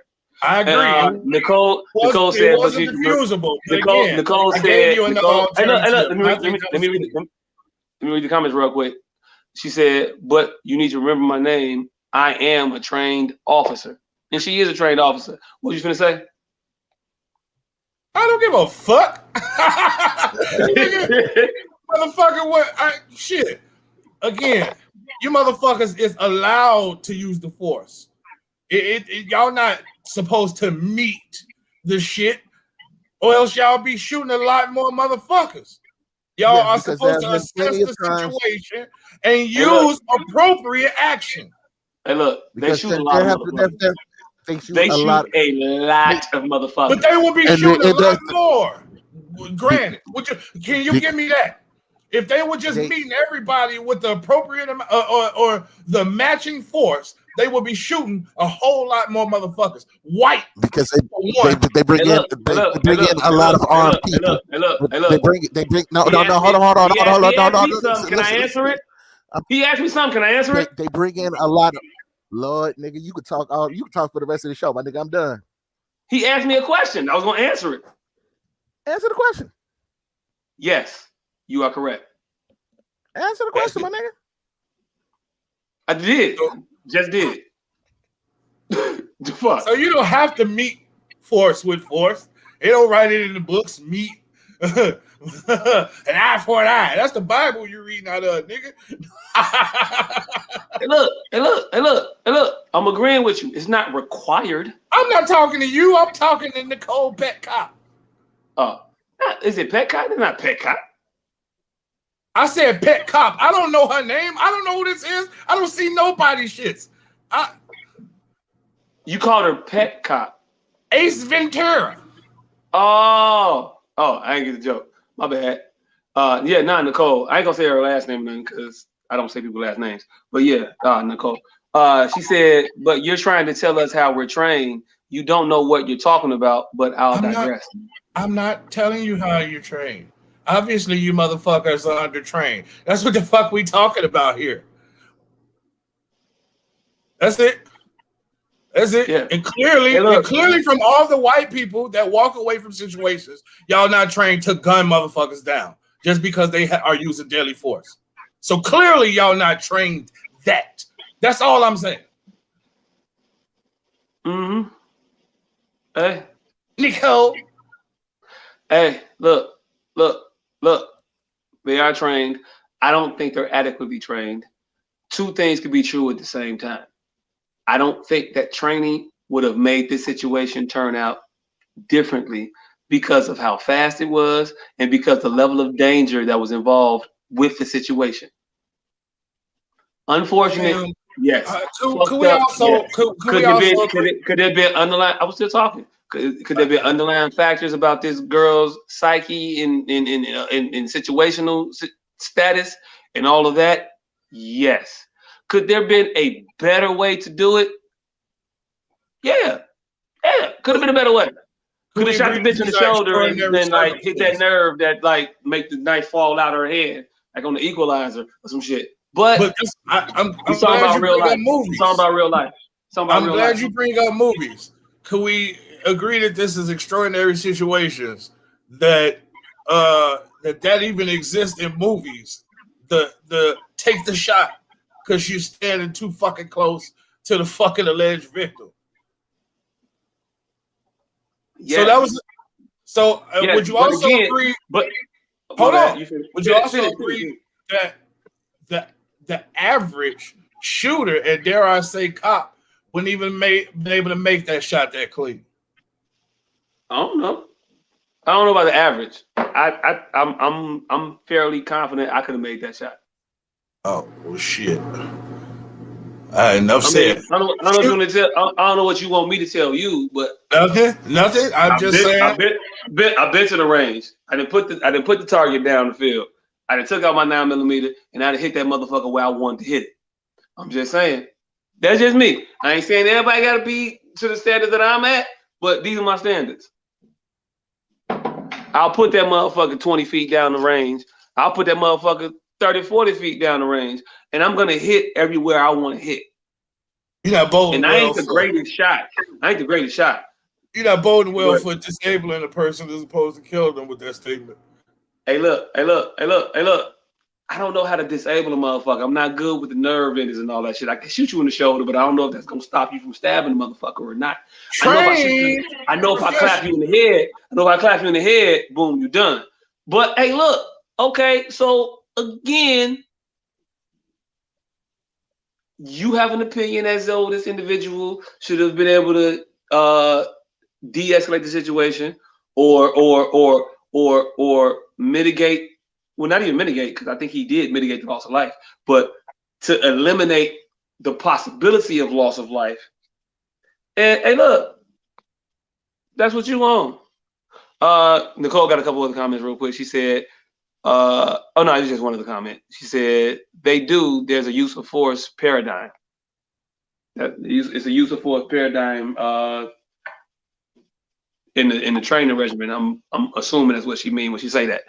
I believe her. It must have shoot black people in that use of force paradigm. Or something in that paradigm that makes them not shoot white people that they should start using to shoot less black people. It's always you could say they don't shoot white people, but they shoot a lot of white people. I saw the police tell a motherfucking white boy to walk like a duck and then unload on that motherfucker. But this is what I'm trying to say. No, I'm just saying. I have never saw a murder like that murder that they performed with that white boy. They told that motherfucker to walk like a duck, and then they shot him. That shit was equivalent to that motherfucker sitting on Mr. Floyd's neck for 9 minutes and some change. Real talk. I see you're a rare for. We could wrap this one up. I mean, I'll play that for y'all after that. That's some difficult shit to watch. And it's a white boy. And I'm not saying it's all equal. I'm not saying there's no reason to bring it up. The reason to bring it up is because you acting like they don't never shoot white people when they do. I didn't. I said I just told you they shot a motherfucking white boy crazily. Like that shit was nuts. But you don't want to understand that, and you want to keep saying about how they should have handled this situation differently. Again, detracted from other shit that should be have attention focused on it. Like what's old boy name? Dante. What's his name? Dante, right? You're gonna make your own argument every time, so it's pointless. Nobody said that. Okay, look, make yours, but make yours make some sense though. You made it. I give you time. I give you time. I give y'all both time to talk. I do. I try not to cut y'all off. You don't. Oh, I don't. But all right, cool. Bet. I said I try. I ain't say I don't cut y'all off. I said you don't try, motherfucker. It's very easy. No, I do try. I talk very limited. But anyway. I said y'all, and some of the talking that y'all don't do is because of y'all not talking. That ain't got nothing to do with me. But hey, look, say what you want to say. No, yeah, there's clearly something in there in that paradigm that's making them not shoot white people at the same tick. So all we ask is yes. There are things that they can do to not shoot black people. There you go. Yes, you are correct. There are definitely situations that motherfucker, that white man that was in that truck. I think he might have been in Minnesota also. That shit happened last week, right after Dante Wright got shot. An incredible juxtaposition of situations and results. One motherfucker ran over police officers while trying to evade police officers. And another person just struggled with him a little bit and got fake tased and shot. Fucked up. There's nothing in the training that justifies that. You definitely should be prepared. You should definitely know your gun from your taser. 100%. That ain't a fault of training. That's a fault of that 26-year-old veteran and the other police force. And that bitch should be dealt with accordingly. But every situation ain't the same situation. That's all I'm saying.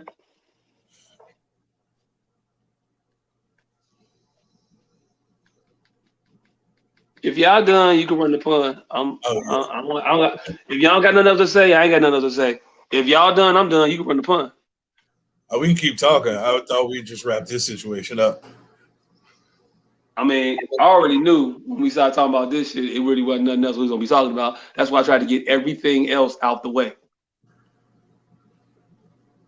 Then they shoot somebody today. They shot somebody today. They shoot somebody every goddamn day.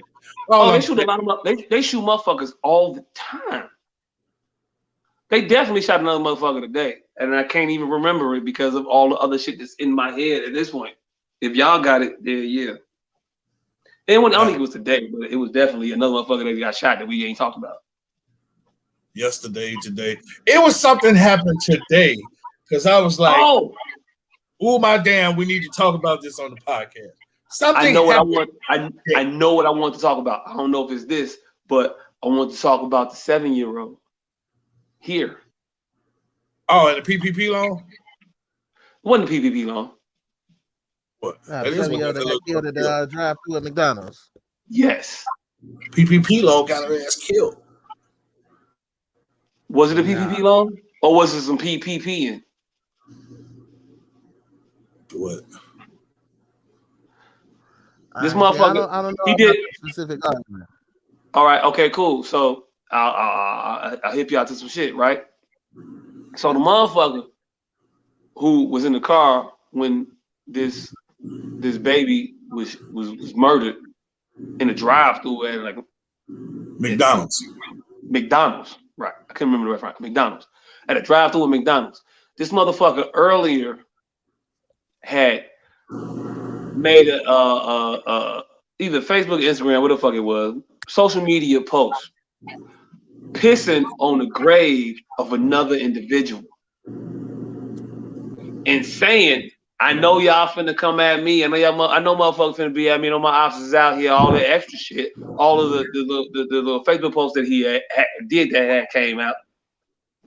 He specifically went to go get his daughter in hopes that he wouldn't get shot because his daughter was there.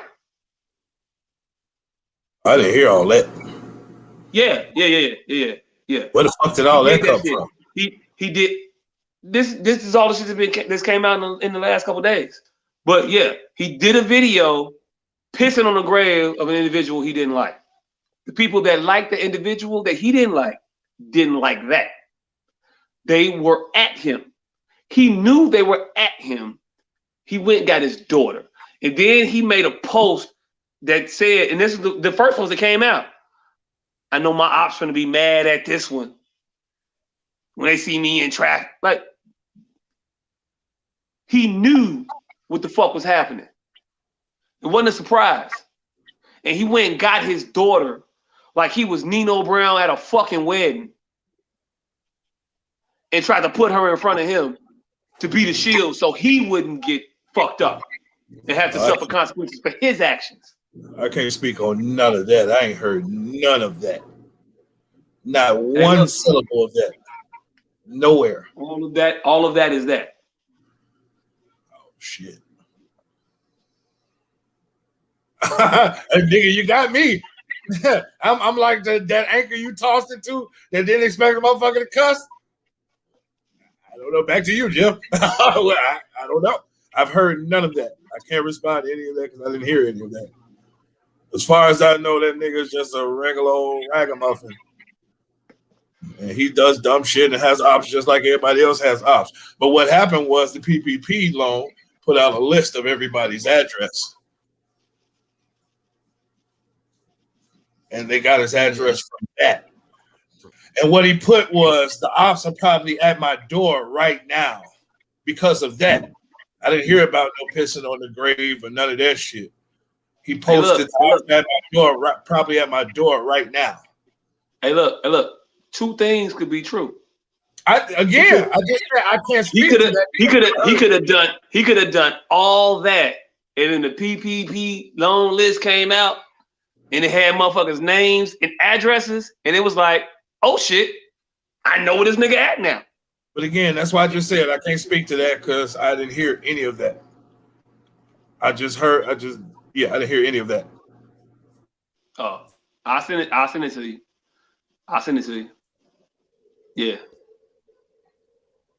Yeah. That was it. That was all. And hey, look, if that ain't it, that's all. Do you not think that he knows who did it? Oh, I'm sure. Yeah. Motherfuckers only be into it with a finite amount of people, for one. And two, out of those people, it's only a very small few that even got the heart to do anything about it. And you know who out of those more than likely are willing to transgress and take shit to that level. So it ain't no question in my mind he know what the fuck going on. Mm-hmm. Now, whether he built to do some shit about it, I don't know. I mean, that's and look, that ain't for me to assess because that ain't what I'm here to discuss. Right, that's neither here nor there. The situation is unfortunate. Motherfuckers used to, I guess, take more care of their situations than currently in this day and age. If I knew I had a problem out here and it was there, I'm not gonna go around my people Because I don't know when these motherfuckers gonna come at me. I'm gonna lay low, and when I mean lay low, I'm not gonna go nowhere where I'm known to be. I'm not gonna go nowhere where people know me at. I'm not gonna go. I'm not gonna. First of all, you just knowing me in the situation, and them motherfuckers knowing me, puts you in jeopardy. Just off top. Just You know, off top. Me doing this shit and them knowing me and them knowing not know you puts you in jeopardy. So I put you in jeopardy. But even knowing that, I would prefer to not put you in further jeopardy by being in a close proximity to you. I'm gonna try to be around nobody, period. Because I know how motherfuckers get out. And if I'm around people, people could tell people where I'm at. the funniest shit that I always find about these situations, and also battle rap, is the amount of information these motherfuckers be knowing about their quote unquote ops. I got cousins who real name I don't know. These motherfuckers be knowing niggas' whole real name to look up on the PPP website. I wouldn't be able to look up half my fucking friends. I wouldn't even know how to look them motherfuckers up. None of that shit. These motherfuckers be knowing an awful lot about each other. They do.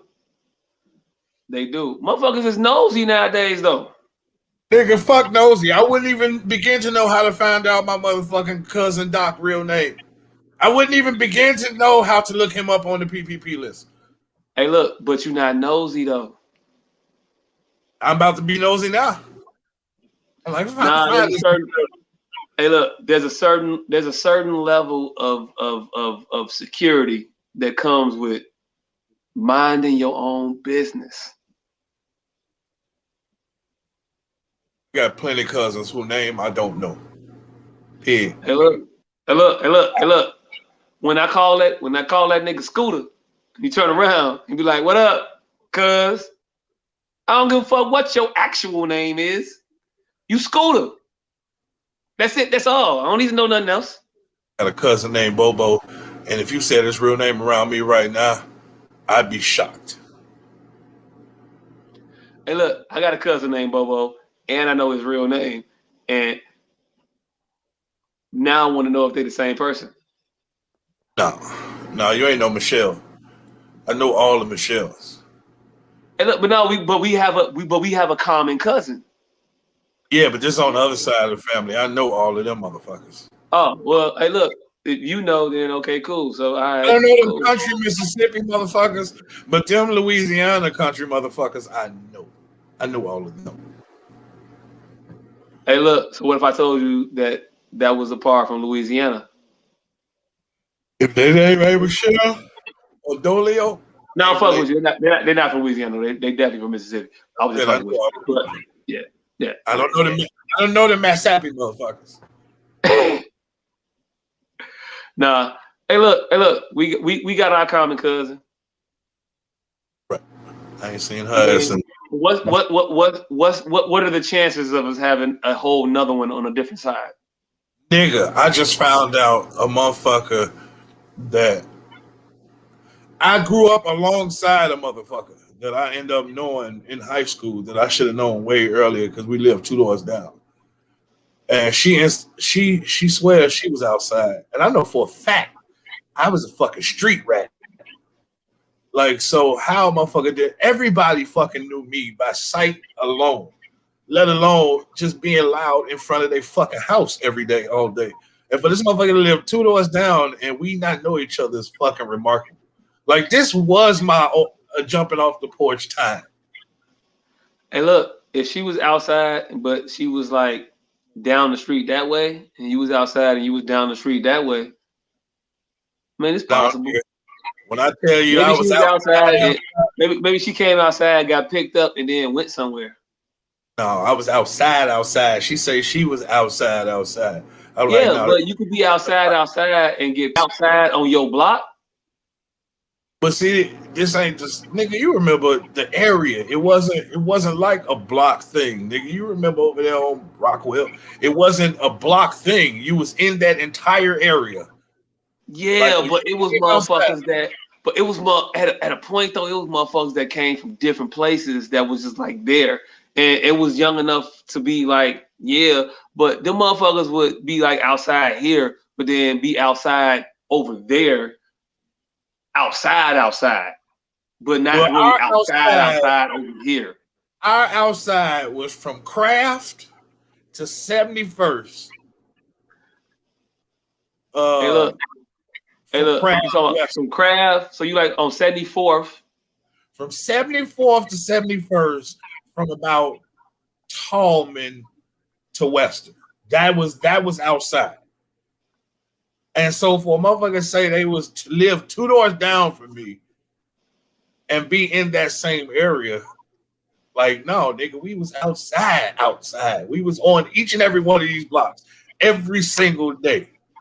Hey, look. I was on 68th, and but see that 71st, that 70th side down was a whole nother world. I'm talking about outside our way. Again, okay. But what I'm saying is she didn't have to go far to like be like outside, but like outside your proximity. Hey, look, if motherfuckers say they did some shit, I'm gonna take your word for it, and I'm gonna treat you accordingly. That's what I said. Look, nigga, we know all the same people, everything. I'm like, but these are people I was shoulder to shoulder with every single day. How do I not know you? Hey, look, motherfuckers got lives. Hey, look, the podcast about the Jersey motherfucker you was just talking about, Joe Budden podcast. Hey, look, the motherfucker just said today, he opened up his shit, was like, how well do you know your boys? Like, you think you know your niggas, like you think you know your boys, all that, but you ain't with the motherfucker every day. You be thinking with you with that nigga every day, but you ain't really with that nigga every day, all day like that. Nigga, I tweeted this shit years ago. You ever been with a motherfucker every single day, all day, get 40, and then they have a conversation with a motherfucker next to you about some shit? Like, man, and that was the summer I learned canoeing. Canoeing? What? When was you canoeing?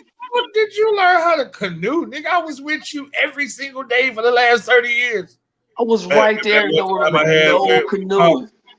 Remember that one time I had went with my pops for that week? Canoeing. I went canoeing. Canoeing.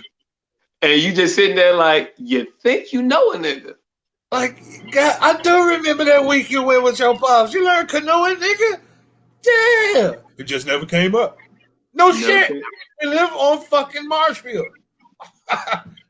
No shit, that never came up.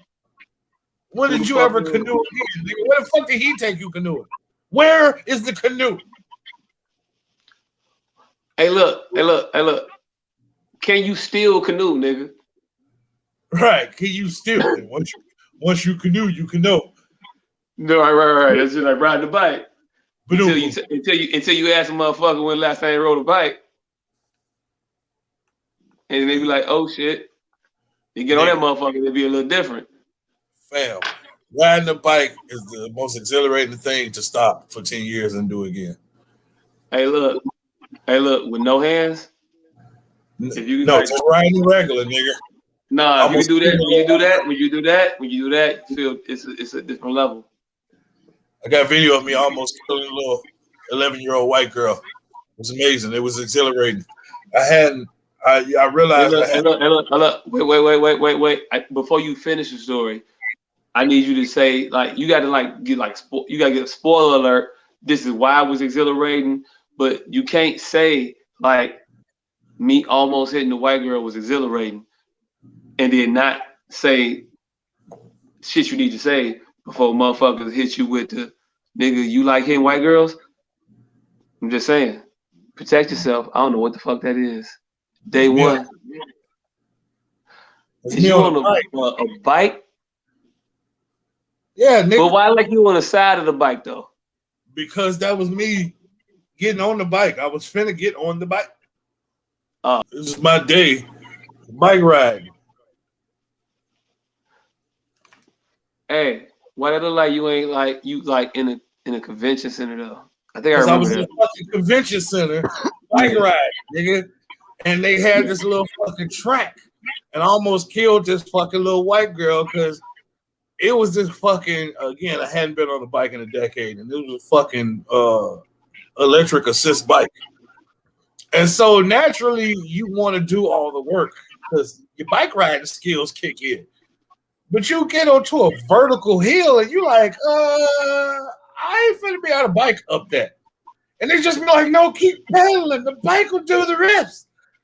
And you, in your mind, You like no, I'm not finna be able to push 400 pounds straight up. And so, like, you kind of wobbling to the side, but soon as you, like, literally just be like, all right, this bike is going to do it. And you just start pedaling, the bike does it. It takes you up the incline. But it's an electric bike, not a smart bike. So when you get to the top of this hill, it don't stop pedaling for you. So now you're going 900 miles down. trying to ride the brakes and shit. Because, oh shit. Pedaling. I'm sitting there like, fam, I don't need no more pedal. I need brakes. What the fuck do y'all mean keep pedaling? So now I'm trying to hit the brake, but what they telling you is if you keep pedaling, the bike will then adjust back to a natural speed.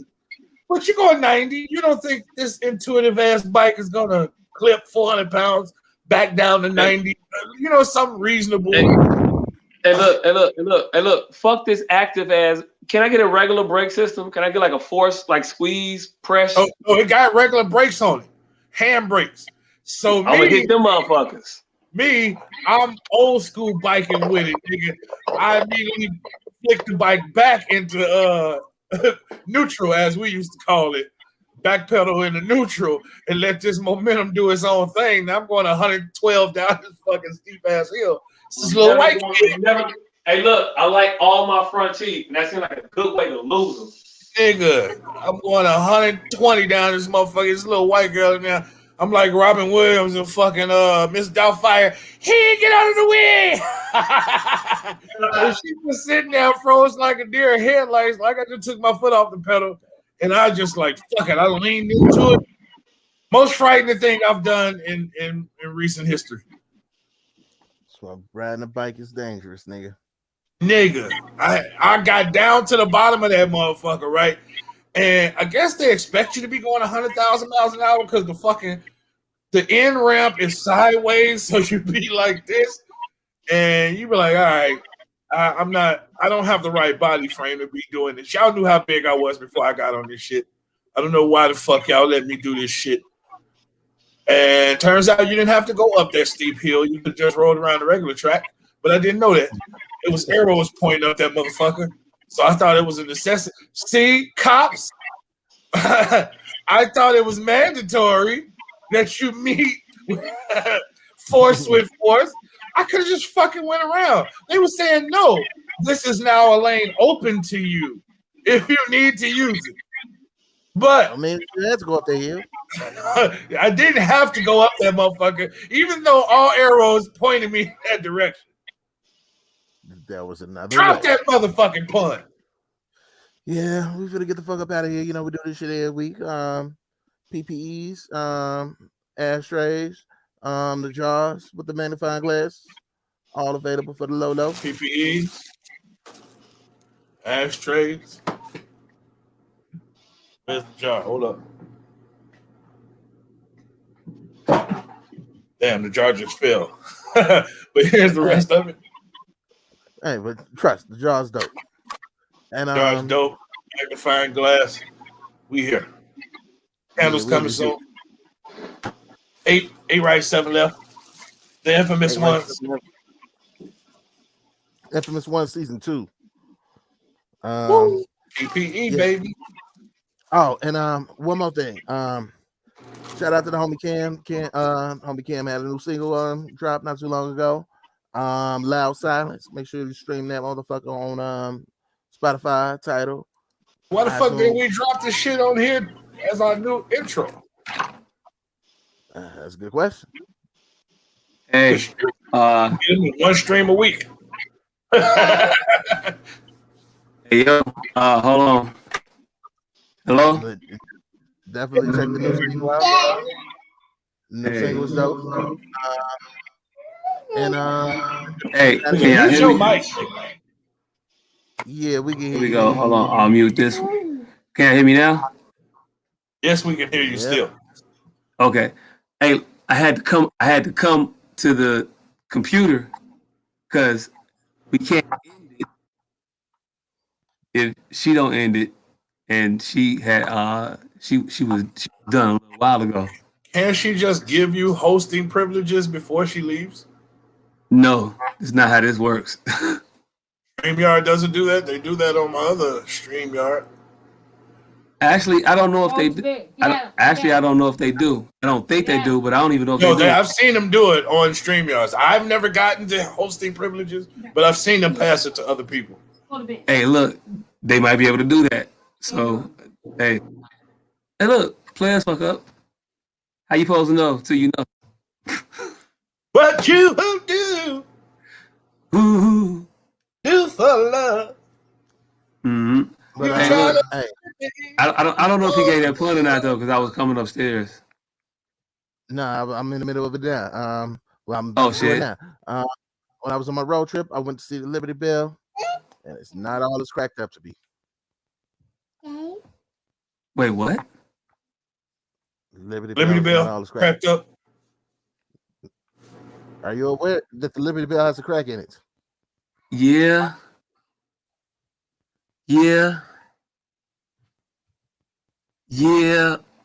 I mean, I guess. I mean, hey, look. How much do a new chimney cost? It's free. It's on the house. It's on the house. Hey. This nigga's trying to I'm outsell sorry. me. It's fucked up to go 0 for 2. It's fucked up. It's fucked up to leave going 0 for 2. But I'd rather just not have one than the. I apologize. That wasn't my place. It felt so wrong. I felt dirty afterwards.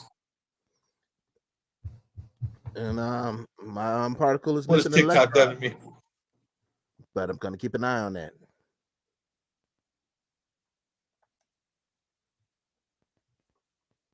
See, y'all can't see my face, so yeah.